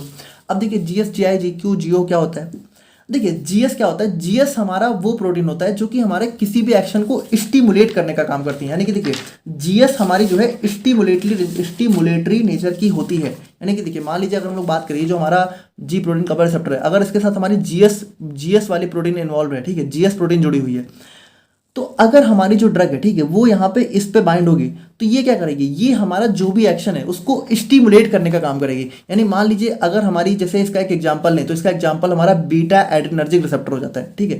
तो ये हमारा एक टाइप का GPCR रिसेप्टर होता है जो कि हमारा GS नेचर का होता है। तो अगर मान लीजिए हमारी जो ड्रग है वो हमारी इस बीटा एड्रेनर्जिक रिसेप्टर पे बाइंड हो रही है ना, तो वो यहाँ पे देखिए वो हमारा जो है कह सकते हो अगर हमारा हार्ट में, ठीक है, तो हार्ट रेट को बढ़ा देगी, और हमारा अगर कह सकते हो रेस्पिरेटरी सेंटर में, ठीक है, तो वो हमारा ब्रोंको डायलेशन को बढ़ा देगी। तो यहाँ पे देखिए अब जैसे इसमें भी डिपेंड करता है, जैसे बीटा भी 2 टाइप के होते हैं, एक होता है बीटा 1, बीटा 2। देखिए अभी आप लोग इतना कंफ्यूज मत होइए, आप लोग सिंपली समझिए कि अगर GS है, ठीक है, तो GS का मतलब होता है हमारे एक्शन को बढ़ा देना, ठीक है। और वहीं पे मान लीजिए अगर हमारा GI है तो देखिए GS का मतलब होता है स्टिमुलेशन, यानी कि स्टिमुलेटरी, यानी कि जी प्रोटीन स्टिमुलेटरी नेचर की है। और GI का मतलब क्या होता है, GI का मतलब इनिबिटरी, यानी कि जी प्रोटीन हमारा इनिबिटरी नेचर की है। तो अगर देखिए अगर हमारा GI प्रोटीन है ना तो वो क्या करेगी, वो हमारा बिल्कुल GS का अपोजिट एक्शन शो करेगी। जैसे इसके एग्जांपल की अगर हम लोग यहाँ पे बात करें, ठीक है, तो यहाँ पे देखिए जीआई का एग्जांपल हमारा हो जाता है अल्फा 2 रिसेप्टर। तो अल्फा 2 रिसेप्टर हमारे एक टाइप का जीआई रिसेप्टर होता है, ठीक है, मतलब कि इनहिबिटरी नेचर का जी प्रोटीन कपल रिसेप्टर होता है। तो इस पे अगर कोई ड्रग बाइंड होती है तो यहाँ पे देखिए, यहाँ पे इस पे बाइंड, जीएस वाले पे बाइंड होने पे क्या हो रहा था, हार्ट रेट बढ़ रहा था, जबकि जीआई वाले पे बाइंड होने पे क्या हो रहा है, हार्ट रेट यहाँ पे कम हो जाएगा, ठीक है। तो यहाँ पे देखिए यही चीज़ होता है कि हमारा जो जीएस होता है वो स्टिमुलेटरी नेचर का होता है, किसी भी चीज़ को बढ़ाता है, और जीआई क्या होता है, किसी भी चीज़ को इनहिबिट करता है, कम करता है। और यहाँ पे देखिए सबसे इंपॉर्टेंट चीज़ यही है कि हम लोगों ने भी देखा कि जो हमारी जी प्रोटीन कपल रिसेप्टर हैं ये दो तरीके से काम करते हैं, या तो एडिनाइलेट साइक्लेस के थ्रू काम करते हैं, या तो फॉस्फोलाइपेज सी के थ्रू काम करते हैं। तो यहाँ पे देखिए जो हमारा जीएस और जीआई है ये दोनों हमारा एडिनाइलेट साइक्लेस के थ्रू ही काम करेंगे। बस एक हमारा क्या होगा, जीएस वाला हमारा एडिनाइलेट साइक्लेस को एक्टिवेट करेगा और जीआई वाला हमारा यहाँ पे इसको इनहिबिट करेगा, बस। बाकी देखिए काम दोनों एक ही करेंगे। अब जैसे इसमें उसके बाद क्या होगा, हमारा सेकेंडरी मैसेंजर होता है, तो वो सभी चीज़ें अभी हम लोग देख रहे हैं, अभी तो हम लोग बस इंट्रोडक्शन ही ले रहे हैं। और उसके बाद देखिए एक हमारा जियो होता है जो कि इतना मतलब बहुत कम ही देखने को मिलता है, ये हमारा कैल्शियम चैनल को इनहिबिट करता है। और फिर हमारा नेक्स्ट आ जाता है जी क्यू, ठीक है। तो जी क्यू देखिए क्या करता है, जी क्यू बेसिकली हमारा इन्वॉल्व होता है कॉन्ट्रैक्शन में, ठीक है, यानी कि किसी भी चीज़ के कॉन्ट्रैक्शन में हमारा जी क्यू प्रोटीन इन्वॉल्व होता है। तो जीक्यू, अब देखिए जीक्यू हमारा काम करता है फॉस्फोलाइपेज सी के थ्रू, यानी कि देखिए ये जो हम लोगों ने दूसरा वाला देखा था फॉस्फोलाइपेज सी, इसके थ्रू हमारा काम करता है जीक्यू प्रोटीन, ठीक है। तो अब यहाँ पे देखिए यहाँ पे भी हमारे सेकेंडरी मैसेंजर होते हैं, हम लोगों ने देखा था IP3 डैक, ठीक है, तो ये इनको बढ़ा के काम करता है। तो यहाँ पे देखिए अभी तक हम लोगों ने समझा कि ये जो हमारा GPCR होता है इसके अंदर हमें यहाँ पे 7 ट्रांस मेम्ब्रेन यहाँ पे हेलिकल देखने को मिलते हैं, ठीक है। उसके बाद हमारा यहाँ पे इसके साथ हमारी कुछ सब यूनिट्स जो है अटैच होती हैं, जो कि हमारे यहाँ पे अल्फा बीटा गामा होती है, और हमारा GDP हमारा इन्वॉल्व होता है, ठीक है, जो कि हमारा फर्दर जो है जब भी हमारा रिसेप्टर का एक्टिवेशन होता है तो ये GTP में कन्वर्ट हो जाता है। तो GTP और अल्फा अलग हो जाते हैं और यही दोनों अपना एक्शन शो करते हैं, ठीक है। देखिए बीटा और गामा का यहाँ पे कोई मेजर रोल नहीं होता है, ये बस जो है कह सकते हो, देखिए बीटा गामा क्या होता है, बीटा गामा का रोल इतना ही होता है कि जब हमारा यहाँ पे एक्शन हो जाता है, ठीक है, तो ये वापस से इसके साथ जुड़ के जो है रिसेप्टर को इनएक्टिवेट कर देती हैं। देखिए जब रिसेप्टर एक्टिवेट होगा तो ये सब यूनिट्स अलग हो जाएंगी, और जैसे ये तीनों यहाँ पे ये दोनों आपस में फिर से ज्वाइंट होंगे तो रिसेप्टर यहाँ पे इनएक्टिव हो जाएगा। तो इसका रोल हमारा सिर्फ जो है रिसेप्टर के इनएक्टिवेशन में देखने को मिलता है, बाकी इसका कुछ खास यहाँ पे एक्शन में इसका कोई खास रोल नहीं होता है ना। अगर हम लोग यहाँ पे बात करें तो यहाँ पे देखिए हम लोग ने यहाँ पे देखा कि जो भी हमारे GPCR होते हैं वो अपना एक्शन जो है, देखिए वैसे तो दो ही होते हैं, बट यहाँ पे थोड़ा बहुत कुछ कह सकते हो चैनल रेगुलेशन के थ्रू भी अपना एक्शन शो करते हैं। बाकी मेनली जो एक्शन होता है वो हमारा या तो एडेनाइल साइक्लेस के थ्रू या तो हमारा फॉस्फोलाइपेज सी के थ्रू देखने को मिलता है, ठीक है। बाकी देखिए CMP IP3 DAG क्या होता है, ये हमारे सेकेंडरी मैसेंजर होते हैं। तो सबसे पहले हम लोग डिस्कस करते हैं अपने एडेनाइल साइक्लेस पाथवे के बारे में। तो यहाँ पे देखिए एडिनाइल साइक्लेस क्या होता है, देखिए एडिनाइल साइक्लेस की अगर हम लोग बात करें, ठीक है, तो यहाँ पे देखिए एडिनाइल मतलब कि कुछ हमारा एडनोसिन से आ रहा होगा, है ना। और एडनोसिन आप लोग को अगर याद हो तो एडनोसिन हम लोग कहाँ देखते हैं, ATP में, एडनोसिन ट्राइफॉस्फेट। और देखिए ATP का ही हमारा एक फॉर्म होता है AMP, एडनोसिन मोनोफॉस्फेट। अब यहाँ पे देखिए ये हमारा जो एडिनाइल साइक्लेस इसके अंदर क्या लगा हुआ है, साइक्लेस, यानी कि हमारा कुछ साइक्लिक फॉर्म होगा। तो बेसिकली अगर हम लोग देखा जाए ना तो ये हमारा क्या करता है, ये हमारा जो है AMP का जो साइक्लिक फॉर्म होता है CAMP, तो इसी का हमारे एक्टिवेशन कराता है। तो यहाँ पे देखिए वही चीज़ तो है कि जो हमारा एडिनाइल साइक्लेस होता है, ठीक है, ये हमारा प्राइमरी मैसेंजर होता है, और ये हमारा जब एक्टिवेट होता है तो ये क्या करता है, ये हमारा CAMP के लेवल्स को बढ़ाता है, ठीक है, जो कि हमारा एक टाइप का सेकेंडरी मैसेंजर होता है। तो यहाँ पे देखिए हम लोगों ने क्या देखा था, हम लोगों ने देखा था कि जो हमारे जी प्रोटीन होते हैं, ठीक है, ये हमारा सेकंड मैसेंजर एक्टिवेशन के थ्रू काम करते हैं। तो यहाँ पे देखिए सेकंड मैसेंजर का मतलब यही जो हमारा CAMP है ना, यही हमारा एक टाइप का सेकेंडरी मैसेंजर होता है। तो देखिए सबसे पहले क्या होता है, सबसे पहले जो हमारा पाथवे है, ठीक है, उसमें हमारा एडिनाइल साइक्लेस एक्टिवेट होता है, और जब ये एक्टिवेट होता है तो ये हमारा CAMP को एक्टिवेट करता है, और ये जब एक्टिवेट होता है तो ये अपना एक्शन शो करता है। कैसे करता है वो हम लोग यहाँ पे अभी देख रहे हैं। तो बात करें हम लोग यहाँ पे एडिनाइल साइक्लेस पाथवे के बारे में, तो यहाँ पर देखिए हम लोगों ने देखा था कि जो हमारा GS और GI प्रोटीन होती हैं ये दोनों हमारी इसी पाथवे के थ्रू काम करती हैं। अब GS क्या करता है, GS हमारा इसको एक्टिवेट करता है और GI हमारा इसको इनहिबिट करता है। अब यहाँ पे देखिए होता क्या है, activation of adenylyl cyclase result in increased synthesis of intracellular accumulation of CMP, यानी कि देखिए सिंपल सी बात है कि जो हमारा एडिनाइल साइक्लेस है जब ये हमारा एक्टिवेट होता है तो हमारे बॉडी में CMP का लेवल बढ़ना स्टार्ट हो जाता है। अब ये जो हमारा CMP होता है ना, ये हमारा क्या करता है, ये हमारा प्रोटीन काइनेस का एक्टिवेशन करवा देती है, ठीक है। और जब हमारा प्रोटीन काइनेस हमारा एंजाइम होता है, ठीक है, ये जब हमारा एक्टिवेट होता है ना, तो देखिए जिसमें एंजाइम के आगे हमारा काइनेस वर्ड लगा हो तो आप लोग सिंपली समझ जाइए ये हमारा फॉस्फोराइलेशन कराएगा, यानी फॉस्फेट ग्रुप को एडिशन कराएगा, फॉस्फेट ग्रुप को ऐड करेगा। तो यहाँ पे देखिए जब भी ये हमारा एक्टिवेट होता है प्रोटीन काइनेज, तो ये क्या करता है, ये हमारा जो है हमारे कह सकते हो जो भी हमारा प्रोटीन होता है और भी सारे जो भी एंजाइम्स होते हैं, आयन चैनल्स होते हैं, उनको फॉस्फोराइलेट करा देता है, ठीक है। और जब ये फॉस्फोराइलेट करा देता है ना, तभी हमारी बॉडी में एक्शंस आना स्टार्ट हो जाते हैं। और एक्शंस क्या क्या हो सकते हैं, हमारा हार्ट रेट, हार्ट कॉन्ट्रैक्टिलिटी बढ़ सकती है, स्मूथ मसल्स रिलैक्स हो सकती हैं, ठीक है। लिवर के अंदर हमारा ग्लाइकोजिनोलाइसिस हो गया, एडिपोज टिश्यू के अंदर हमारा लिपोलाइसिस हो गया। तो ये सारे हमारे एक्शंस होते हैं जो कि हमारा क्या होता है, एडेनाइल साइक्लेज के एक्टिवेशन से देखने को मिलते हैं। अब अगर मान लीजिए इसी हमारा यहीं पे हमारा जीआई प्रोटीन काम कर रहा हो, देखिए ये सारी चीज़ें कब होंगी, ये फंक्शंस तब होंगे जब हमारा जीएस प्रोटीन काम करेगी। अगर हमारा जीआई प्रोटीन काम करेगा तो क्या होगा, तो ये सारे पाथवे हमारे इनहिबिट होंगे, यानी तब हमारा क्या होगा, डीएक्टिवेशन ऑफ एडेनाइल साइक्लेज, ठीक है। जिसकी वजह से सीएमपी का लेवल कम होगा, प्रोटीन काइनेज डीएक्टिवेट होगा, डीफॉस्फोराइलेशन हो जाएगा और हमारे फंक्शंस जो है बिल्कुल अपोजिट देखने को मिल जाएंगे, ठीक है। तो ये हमारा हो जाता है एडेनाइल साइक्लेज पाथवे। आई होप कि आप लोग समझ रहे होंगे। और नेक्स्ट हमारा पाथवे हो जाता है हमारा यहाँ पे फॉस्फोलाइपेज CYP3 डैक पाथवे। तो देखिए अब ये पाथवे के थ्रू हमारा कौन सा प्रोटीन काम करता है, जीक्यू प्रोटीन, ठीक है। तो अगर हमारा GPCR जो है जीक्यू नेचर का है, तो वो हमारा जो है फॉस्फोलाइपेज C पाथवे के थ्रू काम करेगा। तो यहाँ पे देखिए जैसे हमारा जीक्यू प्रोटीन है, तो यहाँ पे हमारी कोई ड्रग बाइंड होगी तो ये क्या करेगी, ये हमारा फॉस्फोलाइपेज C का एक्टिवेशन कराएगी। अब देखिए जब हमारा फॉस्फोलाइपेज C का एक्टिवेशन होता है, तो जो हमारी मेम्ब्रेन फॉस्फोलिपिड होती है, भाई हमारी सेल मेम्ब्रेन किसकी बनी, किस नेचर की होती है, फॉस्फोलिपिड की बनी होती है। तो ये जो हमारे फॉस्फोलिपिड होगी ना, ये हमारा हाइड्रोलाइज हो जाएगी, यानी इसका ब्रेक डाउन हो जाएगा किसमें, IP3 में और DAG में, ठीक है। तो यहाँ पे देखिए जो IP3 है ना, तो ये इसको हम लोग बोलते हैं, इसका फुल फॉर्म होता है इनोसिटॉल 1,4,5 ट्राईफॉस्फेट। और जो DAG होता है ये हमारा होता है डाई इसाइल ग्लिसरॉल। तो यहाँ पे देखिए दोनों में से किसी एक ही पाथवे के थ्रू काम होगा, ठीक है। तो वो डिपेंड करता है हमारा। और बाकी देखिए अगर हम लोग बात करें, तो अगर मान लीजिए हमारा IP3 का एक्टिवेशन हो रहा है, तो ये हमारा प्राइमरी मैसेंजर हो जाता है। तो ये हमारा फर्दर जो है ये हमारा सेकेंडरी मैसेंजर है, तो ये हमारा फर्दर जो है हमारा CA कैल्शियम का लेवल बढ़ाना स्टार्ट कर देगा, ठीक है।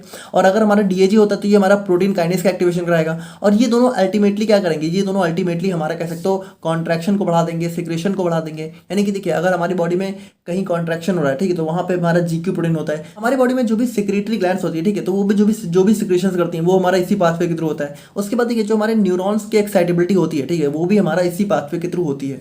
तो इन सभी में हमारा यहाँ पे फॉस्फोलाइपेज C पाथवे इन्वॉल्व होता है ना। लास्ट हमारा एक हो जाता है आयन चैनल रेगुलेशन। तो यहाँ पे देखिए कुछ हमारे ऐसे G प्रोटीन भी होते हैं जो कि हमारे कह सकते हो कुछ आयन चैनल्स को ओपन या क्लोज करके अपना एक्शन शो कर सकते हैं, ठीक है। जैसे हमारा एड्रेनर्जिक हो गया, ठीक है। तो एड्रेनर्जिक हमारा ऐसा रिसेप्टर होता है जो कि हमारा कह सकते हो कैल्शियम चैनल्स को ओपन करके अपना काम करता है, ठीक है। इनके चैनल को ओपन करके कैल्शियम के लेवल को बढ़ा देता है। उसके बाद हमारा अल्फा 2 और मास्कुलिनिक रिसेप्टर होते हैं। ये भी हमारे एक टाइप के GPCR होते हैं जो कि हमारे कह सकते हो पोटेशियम चैनल को ओपन करके उनका कंसंट्रेशन बढ़ा देते हैं। तो ये हो जाता है हमारे यहाँ पे G protein couple receptor. I hope कि आप लोग यहाँ पे समझ गए होंगे, ठीक है। कोई डाउट है तो आप लोग यहाँ पे मुझे कमेंट करके बताइएगा। बाकी अब हम लोग यहाँ पे बात करते हैं अपने आयन चैनल रिसेप्टर के बारे में, या फिर इसी को हम लोग यहाँ पे लिगेंड गेटेड आयन चैनल्स भी बोलते हैं। तो बात करें हम लोग यहाँ पे आयन चैनल रिसेप्टर्स के बारे में, तो इन्हीं को देखिए हम लोग यहाँ पे लिगेंड गेटेड आयन चैनल्स या फिर आयनोट्रोपिक रिसेप्टर्स के नाम से भी जानते हैं। बाकी देखिए अगर हम लोग यहाँ पे सिंपली बात करें ना, तो इसमें होता क्या है, देखिए कुछ हमारे ऐसे चैनल्स होते हैं जो कि हमारे होते हैं जिनका नाम होता है लिगेंड गेटेड आयन चैनल्स, ठीक है। लिगेंड गेटेड आयन चैनल्स, ठीक है। हम लोगों ने देखिए एक हमारा वोल्टेज गेटेड देखा, एक हमारा यहाँ पे इसी तरीके से एक हमारा होता है लिगेंड गेटेड आयन चैनल्स। अब देखिए लिगेंड गेटेड आयन चैनल्स का मतलब क्या है कि देखिए इन चैनल्स पे प्रेजेंट होते हैं हमारे कुछ रिसेप्टर्स, ठीक है। और इन रिसेप्टर्स पे होता क्या है कि हमारे जो लिगेंड, देखिए लिगेंड हमारा एक टाइप का ऐसा मॉलिक्यूल होता है जो कि रिसेप्टर पे जाके बाइंड करता है। अब यही लिगेंड हमारा कोई हार्मोन भी हो सकता है, यही लिगेंड हमारी कोई ड्रग भी हो सकती है, ठीक है। और यही लिगेंड हमारा कोई और भी केमिकल हो सकता है। देखिए लिगेंड का सिंपल सा मतलब है हमारा कोई ऐसा सब्सटेंस जो कि रिसेप्टर पे जाके बाइंड होकर अपना एक्शन शो करता है। तो देखिए ये हमारे जो लिगेंड गेटेड आयन चैनल्स होते हैं ना, ये हमारे ऐसे ऐसे कह सकते हो आयन चैनल्स होते हैं जिन पे हमारे कुछ रिसेप्टर प्रेजेंट होते हैं। और इन रिसेप्टर पे होता क्या है, इन रिसेप्टर पे जब भी हमारी कोई ड्रग आके बाइंड होती है, ठीक है, तो स्टार्टिंग में देखिए जब तक ड्रग नहीं बाइंड हो रही है तब तक ये रिसेप्टर क्लोज रहते हैं। लेकिन जैसे ही हमारी ड्रग आके बाइंड हो जाती है, ये रिसेप्टर क्या होते हैं, ये हमारे जो चैनल होते हैं ये हमारे ओपन हो जाते हैं। यानी ये हमारे ऐसे चैनल हैं जो कि हमारे ड्रग के बाइंडिंग के बाद यहाँ पे ओपन होते हैं, ठीक है। तो ये हमारे लिगेंड गेटेड आयन चैनल्स होते हैं। बाकी देखिए This drug in these drugs bind directly to the receptor located on an ion channel without mediated by G protein। तो यहाँ पे देखिए सिंपल सी बात है, यहाँ पे रिसेप्टर जो है आयन चैनल पे प्रेजेंट होता है और यहीं पे हमारी ड्रग आके बाइंड हो जाते हैं। This type of receptors are fastest acting receptor, यानी देखिए हमारे फास्टेस्ट होते हैं क्योंकि इसमें जैसे ही ड्रग बाइंड होती है हमारा आयन चैनल ओपन हो जाता है और हमारा तुरंत हमें रिस्पॉन्स देखने को मिल जाता है। ठीक है, तो यहाँ पे देखिए अगर हम लोग बात करें इसमें देखिए होता क्या है कि बाइंडिंग ऑफ ड्रग, यानी कि सबसे पहले हमारी ड्रग जो है बाइंड होती है, उसके बाद यहाँ पे जो भी चैनल्स होते हैं, हमारा सोडियम चैनल भी हो सकता है, सोडियम, ठीक है, पोटेशियम, कैल्शियम, डिपेंड करता है, कुछ भी चैनल हो सकता है। जो चैनल होगा वो हमारा ओपन हो जाएगा और हमारा सोडियम कैल्शियम जिसका भी इन्फ्लक्स होना होगा स्टार्ट हो जाएगा। ठीक है, तो हमारा जैसे चैनल ओपन होंगे हमारा फ्लो ऑफ आयन स्टार्ट हो जाएगा। और देखिए जब भी हमारा फ्लो ऑफ आयन होगा तो भाई देखिए अगर मान लीजिए सोडियम चैनल है तो हमारा डीपोलराइजेशन होगा, हमारा कैल्शियम है तो हमारा हाइपर पोलराइजेशन हो जाएगा। ठीक है, तो इस तरीके से हमारा रिस्पॉन्स होगा और तुरंत ही जैसे देखिए जब हमारा डीपोलराइजेशन हाइपर पोलराइजेशन होता है तो हमें जो है तुरंत ही एक टिश्यू रिस्पॉन्स देखने को मिलता है। तो इसीलिए हमारे यहाँ पे फास्टेस्ट एक्टिंग रिसेप्टर्स होते हैं। और एग्जाम्पल की हम लोग यहाँ पे बात करें तो यहाँ पे हमारा गाबा रिसेप्टर्स हो गए, एनएमडीए रिसेप्टर्स हो गए। ठीक है, तो ये हमारे जो है कह सकते हो लिगेंड गेटेड आयन चैनल्स के अंदर कुछ एग्जाम्पल्स हमें देखने को मिल जाते हैं। और नेक्स्ट हमारा यहाँ पे हो जाता है एंजाइमेटिक रिसेप्टर्स, या फिर हम लोग यहाँ पे इसी को बोलते हैं, यहाँ पे अगर आप लोग अपने सिलेबस में देखो, ठीक है, तो यही हमारा होता है transmembrane enzyme linked receptors. तो यहाँ पे देखिए अगर हम लोग यहाँ पे इनको देखें ना तो ये क्या होते हैं, देखिए ये हमारे जो है कुछ इस टाइप से हमें रिसेप्टर्स देखने को मिलते हैं। ठीक है, तो देखिए ये हमें जनरली जो है दो रिसेप्टर्स देखने को मिलते हैं। ठीक है, इसमें दो हमारे रिसेप्टर्स होते हैं। तो मतलब इसमें होता क्या है, देखिए अब ये जो दो रिसेप्टर होते हैं ना, तो इनमें देखिए इनमें जो लीगेंड बाइंडिंग डोमेन होता है, यानी कि जहाँ पे हमारा जो ड्रग आके बाइंड करेगी वो तो सेल सरफेस के ऊपर होती है, लेकिन इसका जो बाकी पार्ट होता है वो हमारा सेल सरफेस के अंदर होता है। यानी कि देखिए इसमें कुछ पार्ट हमारा इंट्रा सेलुलर रीजन में होता है, कुछ हमारा एक्स्ट्रा सेलुलर रीजन में होता है। अब देखिए ये जो हमारे एंजाइम लिंक्ड रिसेप्टर होते हैं ना, तो इनके अंदर होता क्या है कि इनमें हमारा जो है कह सकते हो जो हमारा इंट्रा सेलुलर पार्ट होता है, यहाँ पे हमारा एक एंजाइम लिंक्ड होता है जिसको हम लोग बोलते हैं रिसेप्टर टायरोसिन काइनेज। ठीक है, तो ये हमारा एक एंजाइम होता है जो कि यहाँ पे हमारा लिंक्ड होता है इन रिसेप्टर्स के साथ में। तो अब इसमें देखिए उसमें होता क्या है, जैसे ही जो हमारी ड्रग है, ठीक है, इन रिसेप्टर पे आके बाइंड होती है। ठीक है, तो ये रिसेप्टर्स क्या होते हैं, पहले तो ये दोनों रिसेप्टर अलग अलग होते हैं, लेकिन जैसे ही हमारी ड्रग यहाँ पे बाइंड होती है ना, तो ये दोनों रिसेप्टर यहाँ पे पास पास में आ जाते हैं। ठीक है, और जब ये दोनों रिसेप्टर पास पास में आते हैं ना, तो इस चीज को हम लोग बोलते हैं डाइमराइजेशन। ठीक है, क्या बोलता है, डाइमराइजेशन। तो देखिए जैसे ही हमारे यहाँ पे ये जो डाइमराइजेशन होता है, ठीक है, तो यहाँ पे क्या होता है कि हमारा जो इंट्रासेलुलर साइड है, ठीक है, तो इसका यहाँ पे हो जाता है ऑटोफॉस्फोराइलेशन। यानी कि देखिए ये जो हमारे रिसेप्टर टायरोसिन काइनेज थे, ठीक है, तो इनकी वजह से यहाँ पे देखिए जैसे ही हमारा रिसेप्टर बाइंड होता है तो यहाँ पे हमारा जो है इनका फॉस्फोराइलेशन हो जाता है। यानी कि देखिए ये जो हमारा पहला रिसेप्टर है ये इस वाले का फॉस्फोराइलेशन यानी फॉस्फेट ग्रुप को अटैच कराएगा और ये वाला इसमें फॉस्फेट ग्रुप को अटैच करा देगा। ठीक है, और जब इनका फॉस्फोराइलेशन होता है तो यहाँ पे देखिए जब भी फॉस्फेट ग्रुप अटैच होता है तो हमें यहाँ पे एक्शन देखने को मिल जाता है। ठीक है, जो भी हमारा एक्शन होता है वो हमें देखने को मिल जाता है। अब इसका एग्जाम्पल की बात करें तो हमारा प्रोलैक्टिन हो गया, इंसुलिन हो गया, ग्रोथ हार्मोन्स हो गए, तो ये सारे ऐसे हमारी ड्रग होती हैं जो कि हमारा एंजाइम लिंक्ड रिसेप्टर पर जाके अपना एक्शन शो करती हैं। ठीक है, और अगर हम लोग यहाँ पे बात करें तो यहाँ पे देखिए नेक्स्ट हमारा आ जाता है न्यूक्लियर रिसेप्टर्स। तो देखिए न्यूक्लियर रिसेप्टर का मतलब है ये हमारे ऐसे टाइप के रिसेप्टर होते हैं जो कि हमारे यहाँ पे कहाँ प्रेजेंट होते हैं, सेल के अंदर। ठीक है, यानी ये सेल के इंट्रा सेलुलर रीजन में प्रेजेंट होते हैं। अब देखिए सेल के अंदर ये हमारे साइटोप्लाज्म में भी हो सकते हैं, ठीक है, और हमारा यहाँ पे न्यूक्लियस के अंदर भी देखने को मिल सकते हैं। तो यहाँ पे देखिए this type of receptors are slowest acting. अब यहाँ पे देखिए ये स्लोवेस्ट एक्टिंग क्यों होते हैं, क्योंकि देखिए ये हमारी सेल के अंदर होते हैं। तो यहाँ पे क्या होता है कि ड्रग को हमारा जो है सेल को क्रॉस करना पड़ता है। अगर हमें जो है हमारी ड्रग को इन रिसेप्टर्स के साथ बाइंड होना है तो सबसे पहली बात ड्रग को यहाँ पे सेलुलर मेम्ब्रेन को क्रॉस करना पड़ता है। और यहाँ पे देखिए सिर्फ वही ड्रग्स हमारी क्रॉस कर सकते हैं जो कि लिपिड सॉल्युबल होंगी। ठीक है, तो नॉन लिपिड सॉल्युबल ड्रग्स हमारी इस रिसेप्टर पे बाइंड ही नहीं हो सकती सबसे पहली बात। और देखिए जब बाइंड भी होंगे ना तो ये सारे रिसेप्टर क्या होती है, ये हमारा बहुत ही स्लो एक्शन देते हैं, क्योंकि देखिए पहली बात तो बाइंड होने में ही टाइम लगता है और बाइंड होने के बाद भी ना ये हमारा बहुत कह सकते हो हमारा कह सकते हो डीएनए का जो है कह सकते हो हमारा प्रोटीन का फॉर्मेशन करते हैं, फिर सिंथेसिस होती है, तो काफ़ी स्लो एक्शन हमें देखने को मिलता है। ठीक है, if drugs binds with nuclear receptor then they bind with DNA and acts on translation transcription. यानी कि देखिए इसमें होता क्या है, बेसिकली मान लीजिए कि कोई हमारी जो ड्रग है जब वो हमारी यहाँ पे इस न्यूक्लियर रिसेप्टर बाइंड होती है ना, तो ये हमारा क्या होता है, ये हमारा सबसे पहले तो डीएनए का जो है ट्रांसक्रिप्शन कराते हैं। ठीक है, यानी डीएनए से बनाते हैं आरएनए। ठीक है, ट्रांसक्रिप्शन का मतलब होता है डीएनए से आरएनए का फॉर्मेशन, और फिर इस आरएनए का कराते हैं ट्रांसलेशन। ट्रांसलेशन का मतलब होता है आरएनए से प्रोटीन बनाना, ठीक है।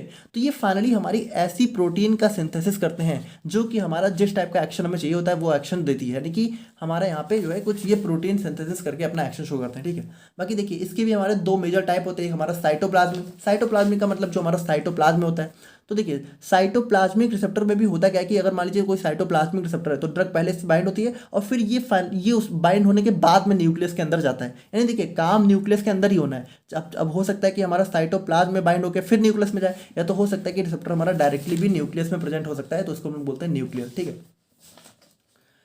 नाउ नेक्स्ट हम लोग यहाँ पे फाइनली बात करते हैं अपने लास्ट टाइप के बारे में, जो कि हमारा हो जाता है जैक स्टैट बाइंडिंग रिसेप्टर। तो देखिए बात करें हम लोग यहाँ पे जैक स्टैट बाइंडिंग रिसेप्टर के बारे में, तो यहाँ पे देखिए जो हमारा जैक होता है इसका फुल फॉर्म होता है जैनस काइनेस, जो कि हमारे एक टाइप का एंजाइम होता है, और स्टैट हमारे एक टाइप का प्रोटीन होता है जिसका फुल फॉर्म होता है signal transducer and activator of transcription.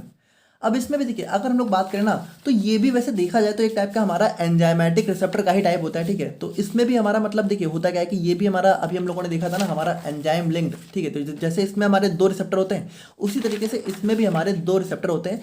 बस देखिए डिफरेंस क्या होता है कि जो हमारा एंजाइम लिंक्ड रिसेप्टर होते हैं इसमें हमारा एक एंजाइम क्या होता है लिंक्ड होता है, ठीक है। मतलब एंजाइम हमारा जो है हमारे इंट्रासेलुलर पार्ट में एक एंजाइम लिंक्ड होता है, लेकिन जो हमारा जैक स्टैट रिसेप्टर होता है इसमें कोई भी एंजाइम वगैरह लिंक नहीं होता है।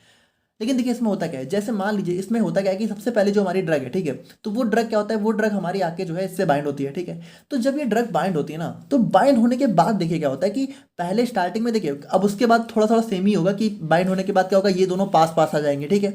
और जब ये दोनों यहाँ पे पास पास आ जाएंगे, ठीक है, तो जैसे ही हमारी ड्रग बाइंड होती है तो होता क्या है कि हमारी बॉडी में जो जैक एंजाइम होता है, ठीक है, जैनस काइनेस होता है, तो ये हमारा क्या होता है जैसे ही हमारी ड्रग बाइंड होती है इसको हमारा सिग्नल जाता है और ये हमारा आके जो है इसी हमारे कह सकते हो इस वाले हमारे जो भी रिसेप्टर होते हैं इनके साथ अटैच हो जाता है, ठीक है। मतलब देखिए इसमें होता क्या है, पहले हमारा एंजाइम स्टार्टिंग से नहीं था, लेकिन जब ड्रग बाइंड हुई तो जो हमारा जैक है, ठीक है, वो आके यहाँ पे बाइंड हो जाता है। अब देखिए इसका फुल फॉर्म क्या है जैक का, जैनस काइनेस, यानी ये भी हमारा हम लोगों ने बोला था कि जिसके आगे भी काइनेस लगा होता है वो फॉस्फोराइलेशन कराता है। तो अब ये क्या कराएगा, ये हमारा यहाँ पे जो है देखिए अब इस ये जो हमारा एंजाइम होता है ना तो इसके साथ देखिए इस एंजाइम के साथ हमारे कुछ टायरोसिन रेसिड्यू जुड़े होते हैं, ठीक है। मतलब सॉरी इस रिसेप्टर के साथ टायरोसिन रेसिड्यू जुड़े होते हैं, ठीक है। टायरोसिन हमारे टाइप का अमीनो एसिड होता है। देखिए अभी इससे टायरोसिन और रिसेप्टर टायरोसिन काइनेस से कंफ्यूज मत करेगा, ये हमारा एंजाइम है, जबकि टायरोसिन क्या है, टायरोसिन हमारा सिंपली एक टाइप का अमीनो एसिड है। तो इससे हमारा ये जो रिसेप्टर होता है इसमें हमारा कोई एंजाइम नहीं होता है, लेकिन टायरोसिन रेसिड्यू स्टार्टिंग से जुड़े होते हैं। तो ये जो जैक होता है ना, ये जैक जब आके इससे बाइंड होता है, जैक का बाइंड होता है जो हमारी ड्रग बाइंड होती है, ठीक है। तो जब हमारी ड्रग बाइंड होती है तो जैक आके इससे अटैच हो जाता है, और जब जैक इससे अटैच होता है ना तो इस टायरोसिन रेसिड्यू का ये करा देता है फॉस्फोराइलेशन, ठीक है। और देखिए जब यहाँ पे जैक आता है इसका फॉस्फोराइलेशन करा देता है तो ये अपने साथ जो है स्टैट को भी इनवाइट करने लगता है। मतलब देखिए आप ऐसे समझिए कि जब जैक आके बाइंड होता है तो ये धीरे धीरे फिर हमारी बॉडी में स्टैट प्रोटीन होती है, ठीक है। तो स्टैट को भी बुला लेता है और स्टैट भी यहाँ पे आके हमारी अटैच हो जाती है, ठीक है। तो स्टैट भी आके अटैच हो जाती है, और जब स्टैट आके अटैच होती है ना तो ये स्टैट का भी करा देता है फॉस्फोराइलेशन, यानी स्टैट में भी हमारे फॉस्फेट ग्रुप आके अटैच हो जाते हैं। अब जब हमारी दोनों स्टैट का फॉस्फोराइलेशन होता है तो होता क्या है कि ये दोनों स्टैट यहाँ पे फॉस्फोराइलेट होने के बाद यहाँ पे हमारा इस रिसेप्टर को जो है लीव करके, और यहाँ पे क्या होता है हमारा आपस में आके अटैच हो जाती हैं और यहाँ पे फॉर्म कर लेती हैं डाइमर, ठीक है। तो यहाँ पे डाइमर देखिए, यहाँ पे डाइमर कौन फॉर्म कर रहा है, हमारा स्टैट प्रोटीन फॉर्म कर रही है, ठीक है। मतलब यहाँ पे देखिए मतलब रिसेप्टर भी कह सकते हो डाइमर फॉर्म करते हैं, लेकिन एक्चुअल डाइमर यहाँ पे हमारा स्टैट प्रोटीन का होता है, ठीक है। तो ये स्टैट प्रोटीन हमारी डाइमर फॉर्म कर लेती है, और डाइमर फॉर्म करने के बाद देखिए क्या होता है भाई, डाइमर जैसे फॉर्म होता है तो ये जाती है हमारी न्यूक्लियस की तरफ। कहाँ जाती है, न्यूक्लियस में, ठीक है। और न्यूक्लियस में क्या होता है, न्यूक्लियस में ये हमारा फिर वही सारा काम करना स्टार्ट कर देगा, यानी कि जो भी हमारा जीन होंगे, ठीक है, तो जो भी स्पेसिफिक जीन होता है उसका ट्रांसक्रिप्शन कराएंगे, ठीक है। और उसके बाद जो आरएनए बनेगा उससे हमारा प्रोटीन बनाएंगी, और ये ऐसी प्रोटीन बनाएंगी जो कि हमारा जो भी डिजायर्ड फंक्शन हमें चाहिए होगा वो फंक्शन यहाँ पे परफॉर्म करेगी, ठीक है। तो कुछ इस टाइप से हमारे यहाँ पे जैक स्टैट बाइंडिंग रिसेप्टर अपना एक्शन शो करते हैं, ठीक है। तो यहाँ पे देखिए ये हमारा transmit information from chemical signals outside the cell that causes DNA transcription and activity of cell, यानी कि देखिए वही चीज़ है कि हमारे यहाँ पे DNA का ट्रांसक्रिप्शन होता है और हमें फाइनली यहाँ पे रिस्पांस देखने को मिलता है। अब देखिए इसके अंदर हमारे तीन मेजर कंपोनेंट होते हैं, एक हमारा यहाँ पे मेन रिसेप्टर हो गया, ठीक है, फिर हमारा जैक हो गया, ठीक है, और उसके बाद हमारा स्टैट हो गया, ठीक है। तो ये देखिए हमारा जो है कुछ इस टाइप से हमें जो है इसका जो है देखने को मिलता है। बाकी देखिए अगर हम लोग यहाँ पे बात करें ना तो ये हमारा जो हमारी बॉडी में साइटोकाइंस होते हैं ना, तो साइटोकाइंस आप लोग को पता है हमारे इम्यून रिस्पांस में बहुत ही मेजर रोल प्ले करते हैं। तो साइटोकाइन अपना एक्शन जो है कुछ इसी तरीके से यहाँ पे शो करते हैं, यानी इसी जैक स्टैट बाइंडिंग रिसेप्टर पे बाइंड होकर अपना एक्शन शो करते हैं।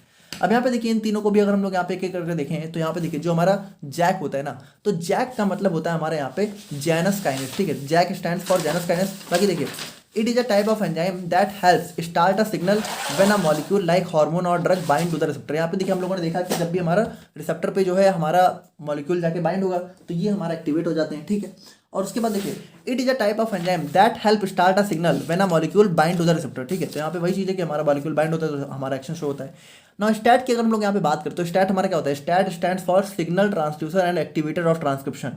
बाकी देखिए ये हमारा एक प्रोटीन होता है जो कि हमारा सिग्नल को सेल्स के न्यूक्लियस में लेके जाता है, यानी यही देखिए यही स्टैट आपस में क्या होता है, दोनों स्टैट आपस में जुड़ के डाइमर फॉर्म करते हैं और न्यूक्लियस में जाके हमारा जो है जीन को जो है ट्रांसक्रिप्शन कराते हैं।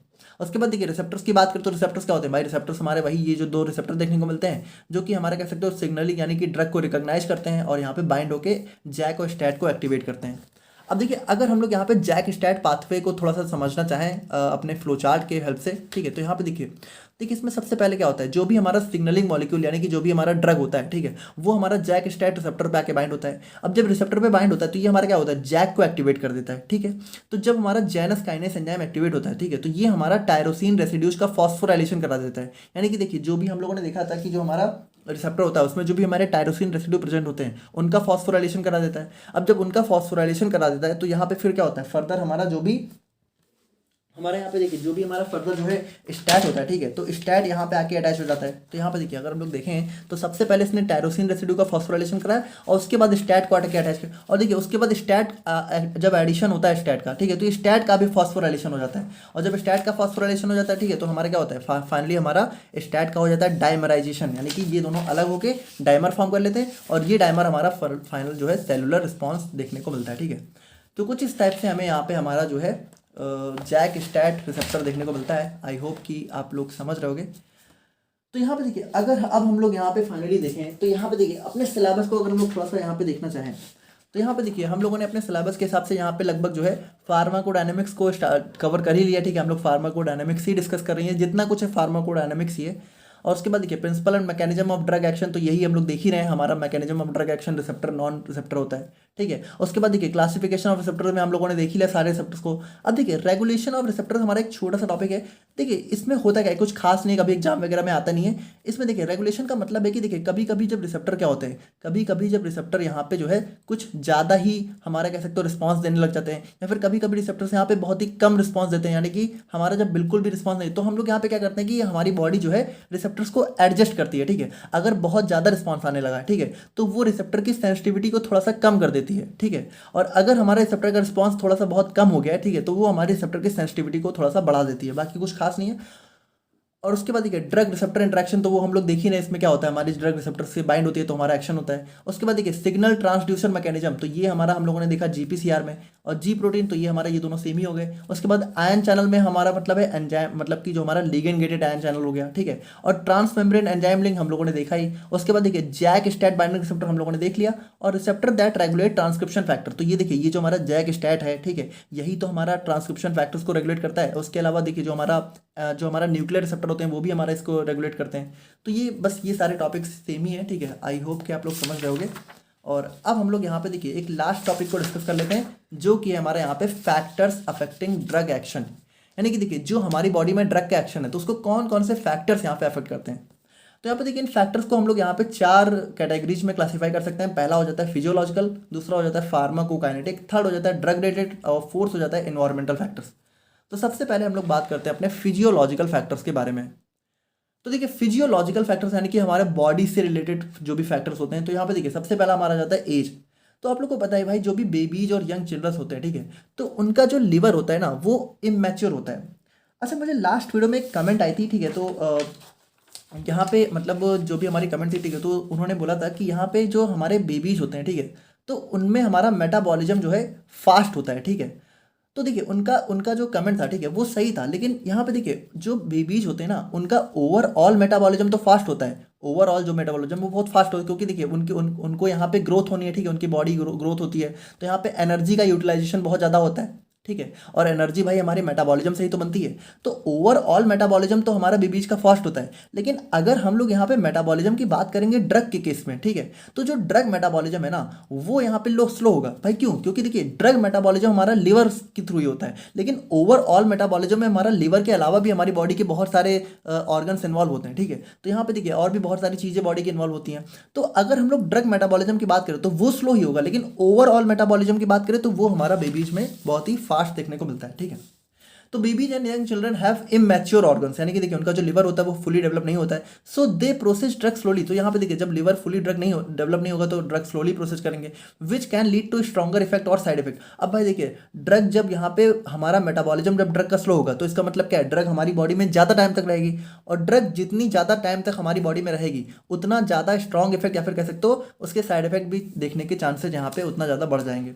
और वहीं पे अगर हम लोग यहाँ पे एल्डर पेशेंट्स की बात करें, यानी कि जो ओल्ड एज के पेशेंट होते हैं, तो भाई उनका भी लिवर किडनी फंक्शन टाइम के साथ धीरे धीरे डिक्लाइन करने लगता है, कम होने लगता है। तो भाई देखिए सिंपल सी बात है भाई, लिवर किडनी यही दोनों ऑर्गन होते हैं जो कि हमारे ड्रग कह सकते हो ड्रग को हमारी बॉडी से बाहर निकालने का काम करते हैं। लिवर मेटाबॉलिज्म करता है, किडनी एक्सक्रीशन करती है।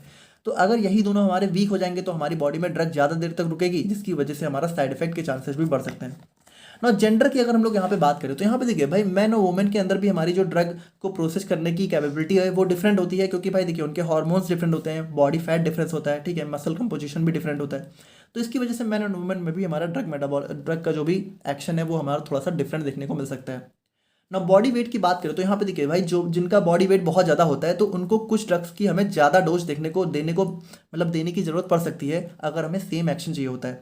बाकी देखिए कुछ हमारे ऐसे वाइटामिन होते हैं जो कि फैट सॉल्युबल होते हैं, ठीक है। तो अगर हम लोग यहाँ पे ऐसी ड्रग्स को जो है अपने फैट ओबीज पीपल में देंगे, ठीक है, तो वो हमारा ज़्यादा टाइम तक रह सकती है क्योंकि उनमें फैट का अमाउंट ज़्यादा होता है।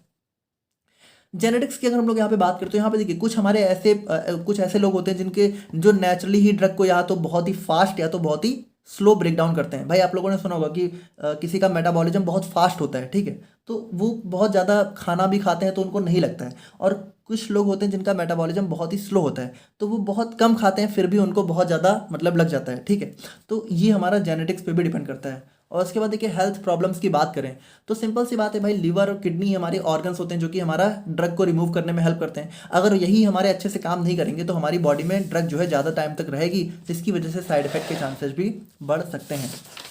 नाउ फार्माकोकाइनेटिक फैक्टर्स की बात करें तो फार्माकोकाइनेटिक में भाई हमारा भाई एडीएमए आ जाता है। तो देखिए एब्जॉर्प्शन की अगर हम लोग यहाँ पे बात करें तो आपको पता है भाई जो हम लोग हमारा जो आईवी रूट से अगर हम लोग कोई ड्रग लेंगे, ठीक है, तो वो बहुत ही क्विकली वर्क करेगी, वहीं हम लोग ओरल से लेंगे तो थोड़ा सा स्लो वर्क करेगी ना। देखिए कुछ हमारी ऐसी ड्रग्स होती हैं जो कि फूड के साथ बेटर काम करती हैं, ठीक है, तो हमारे जैसे फैट सॉल्युबल वाइटामिन हैं तो जब वो फैट मिलेगा उनको तभी अच्छे से काम करेंगे।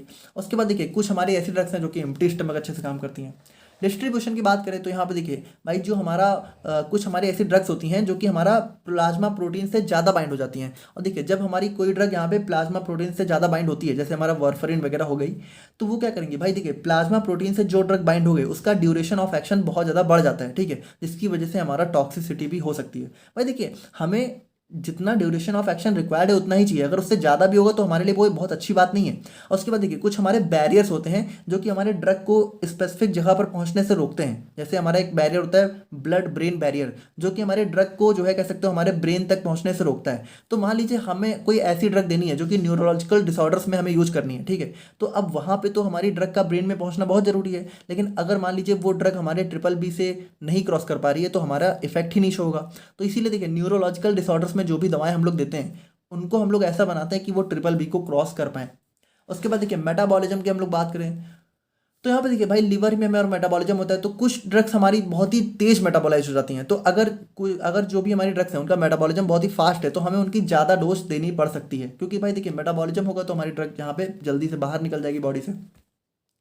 एक्सक्रीशन की अगर हम लोग यहाँ पे बात करें तो यहाँ पे देखिए भाई जो हमारी किडनी एक्सक्रीशन है वो हमारा यूरिन के थ्रू होता है। अगर हमारी किडनी में कोई प्रॉब्लम होगी, ठीक है, तो हमारी बॉडी में ड्रग ज़्यादा टाइम तक रह सकती है ना। ड्रग रिलेटेड फैक्टर्स की अगर हम लोग यहाँ पे बात करें तो देखिए डोज एंड स्ट्रेंथ, भाई देखिए सिंपल सी बात है कि कोई ड्रग है आप उसकी 500 mg दे रहे हो या फिर उसकी 1000 mg दे रहे हो तो दोनों में फ़र्क आएगा ना। अगर 500 mg दोगे, ठीक है, तो हो सकता है थोड़ा सा स्लो काम हो, 1000 mg दे दोगे तो हो सकता है जल्दी काम हो। लेकिन यहाँ पे भी डिपेंड करता है कि एक होती है सेफ डोज, है ना, पता चले 1000 mg आप लोग दे दो वो यहाँ पे जो है कह सकते हो हमारी सेफ ना रहे, ठीक है, तो हो सकता है वो हमारा बहुत ही साइड इफेक्ट भी कॉज कर सकती है, ठीक है, which can lead to stronger effect but also higher risk of side effect. ठीक है, तो ज़्यादा mg की दवा अगर आप लोग दोगे तो इफेक्ट तो स्ट्रांग होगा, जल्दी होगा, लेकिन हो सकता है साइड इफेक्ट भी हो जाए।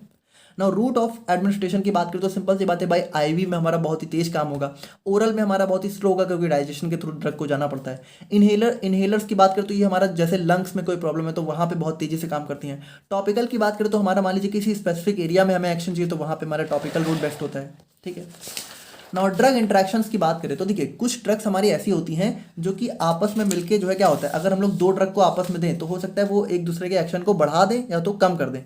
तो देखिए कुछ ड्रग्स हमारे एक्शन को बढ़ा देती हैं, जैसे मान लीजिए अल्कोहल और स्लीपिंग पिल्स को अगर हम लोग साथ में लेंगे, ठीक है, तो हमारा बहुत ही गहरी नींद, हमें एक्सट्रीम ड्राउजीनेस हमें देखने को मिलेगी। ठीक है, और अगर हम लोग कुछ हमारी ऐसी ड्रग होती है जो कि कैंसिल कर देती हैं एक दूसरे के एक्शन को, जैसे कुछ एंटीबायोटिक्स होती हैं जो कि बर्थ कंट्रोल पिल्स को लेस इफेक्टिव बना देती हैं।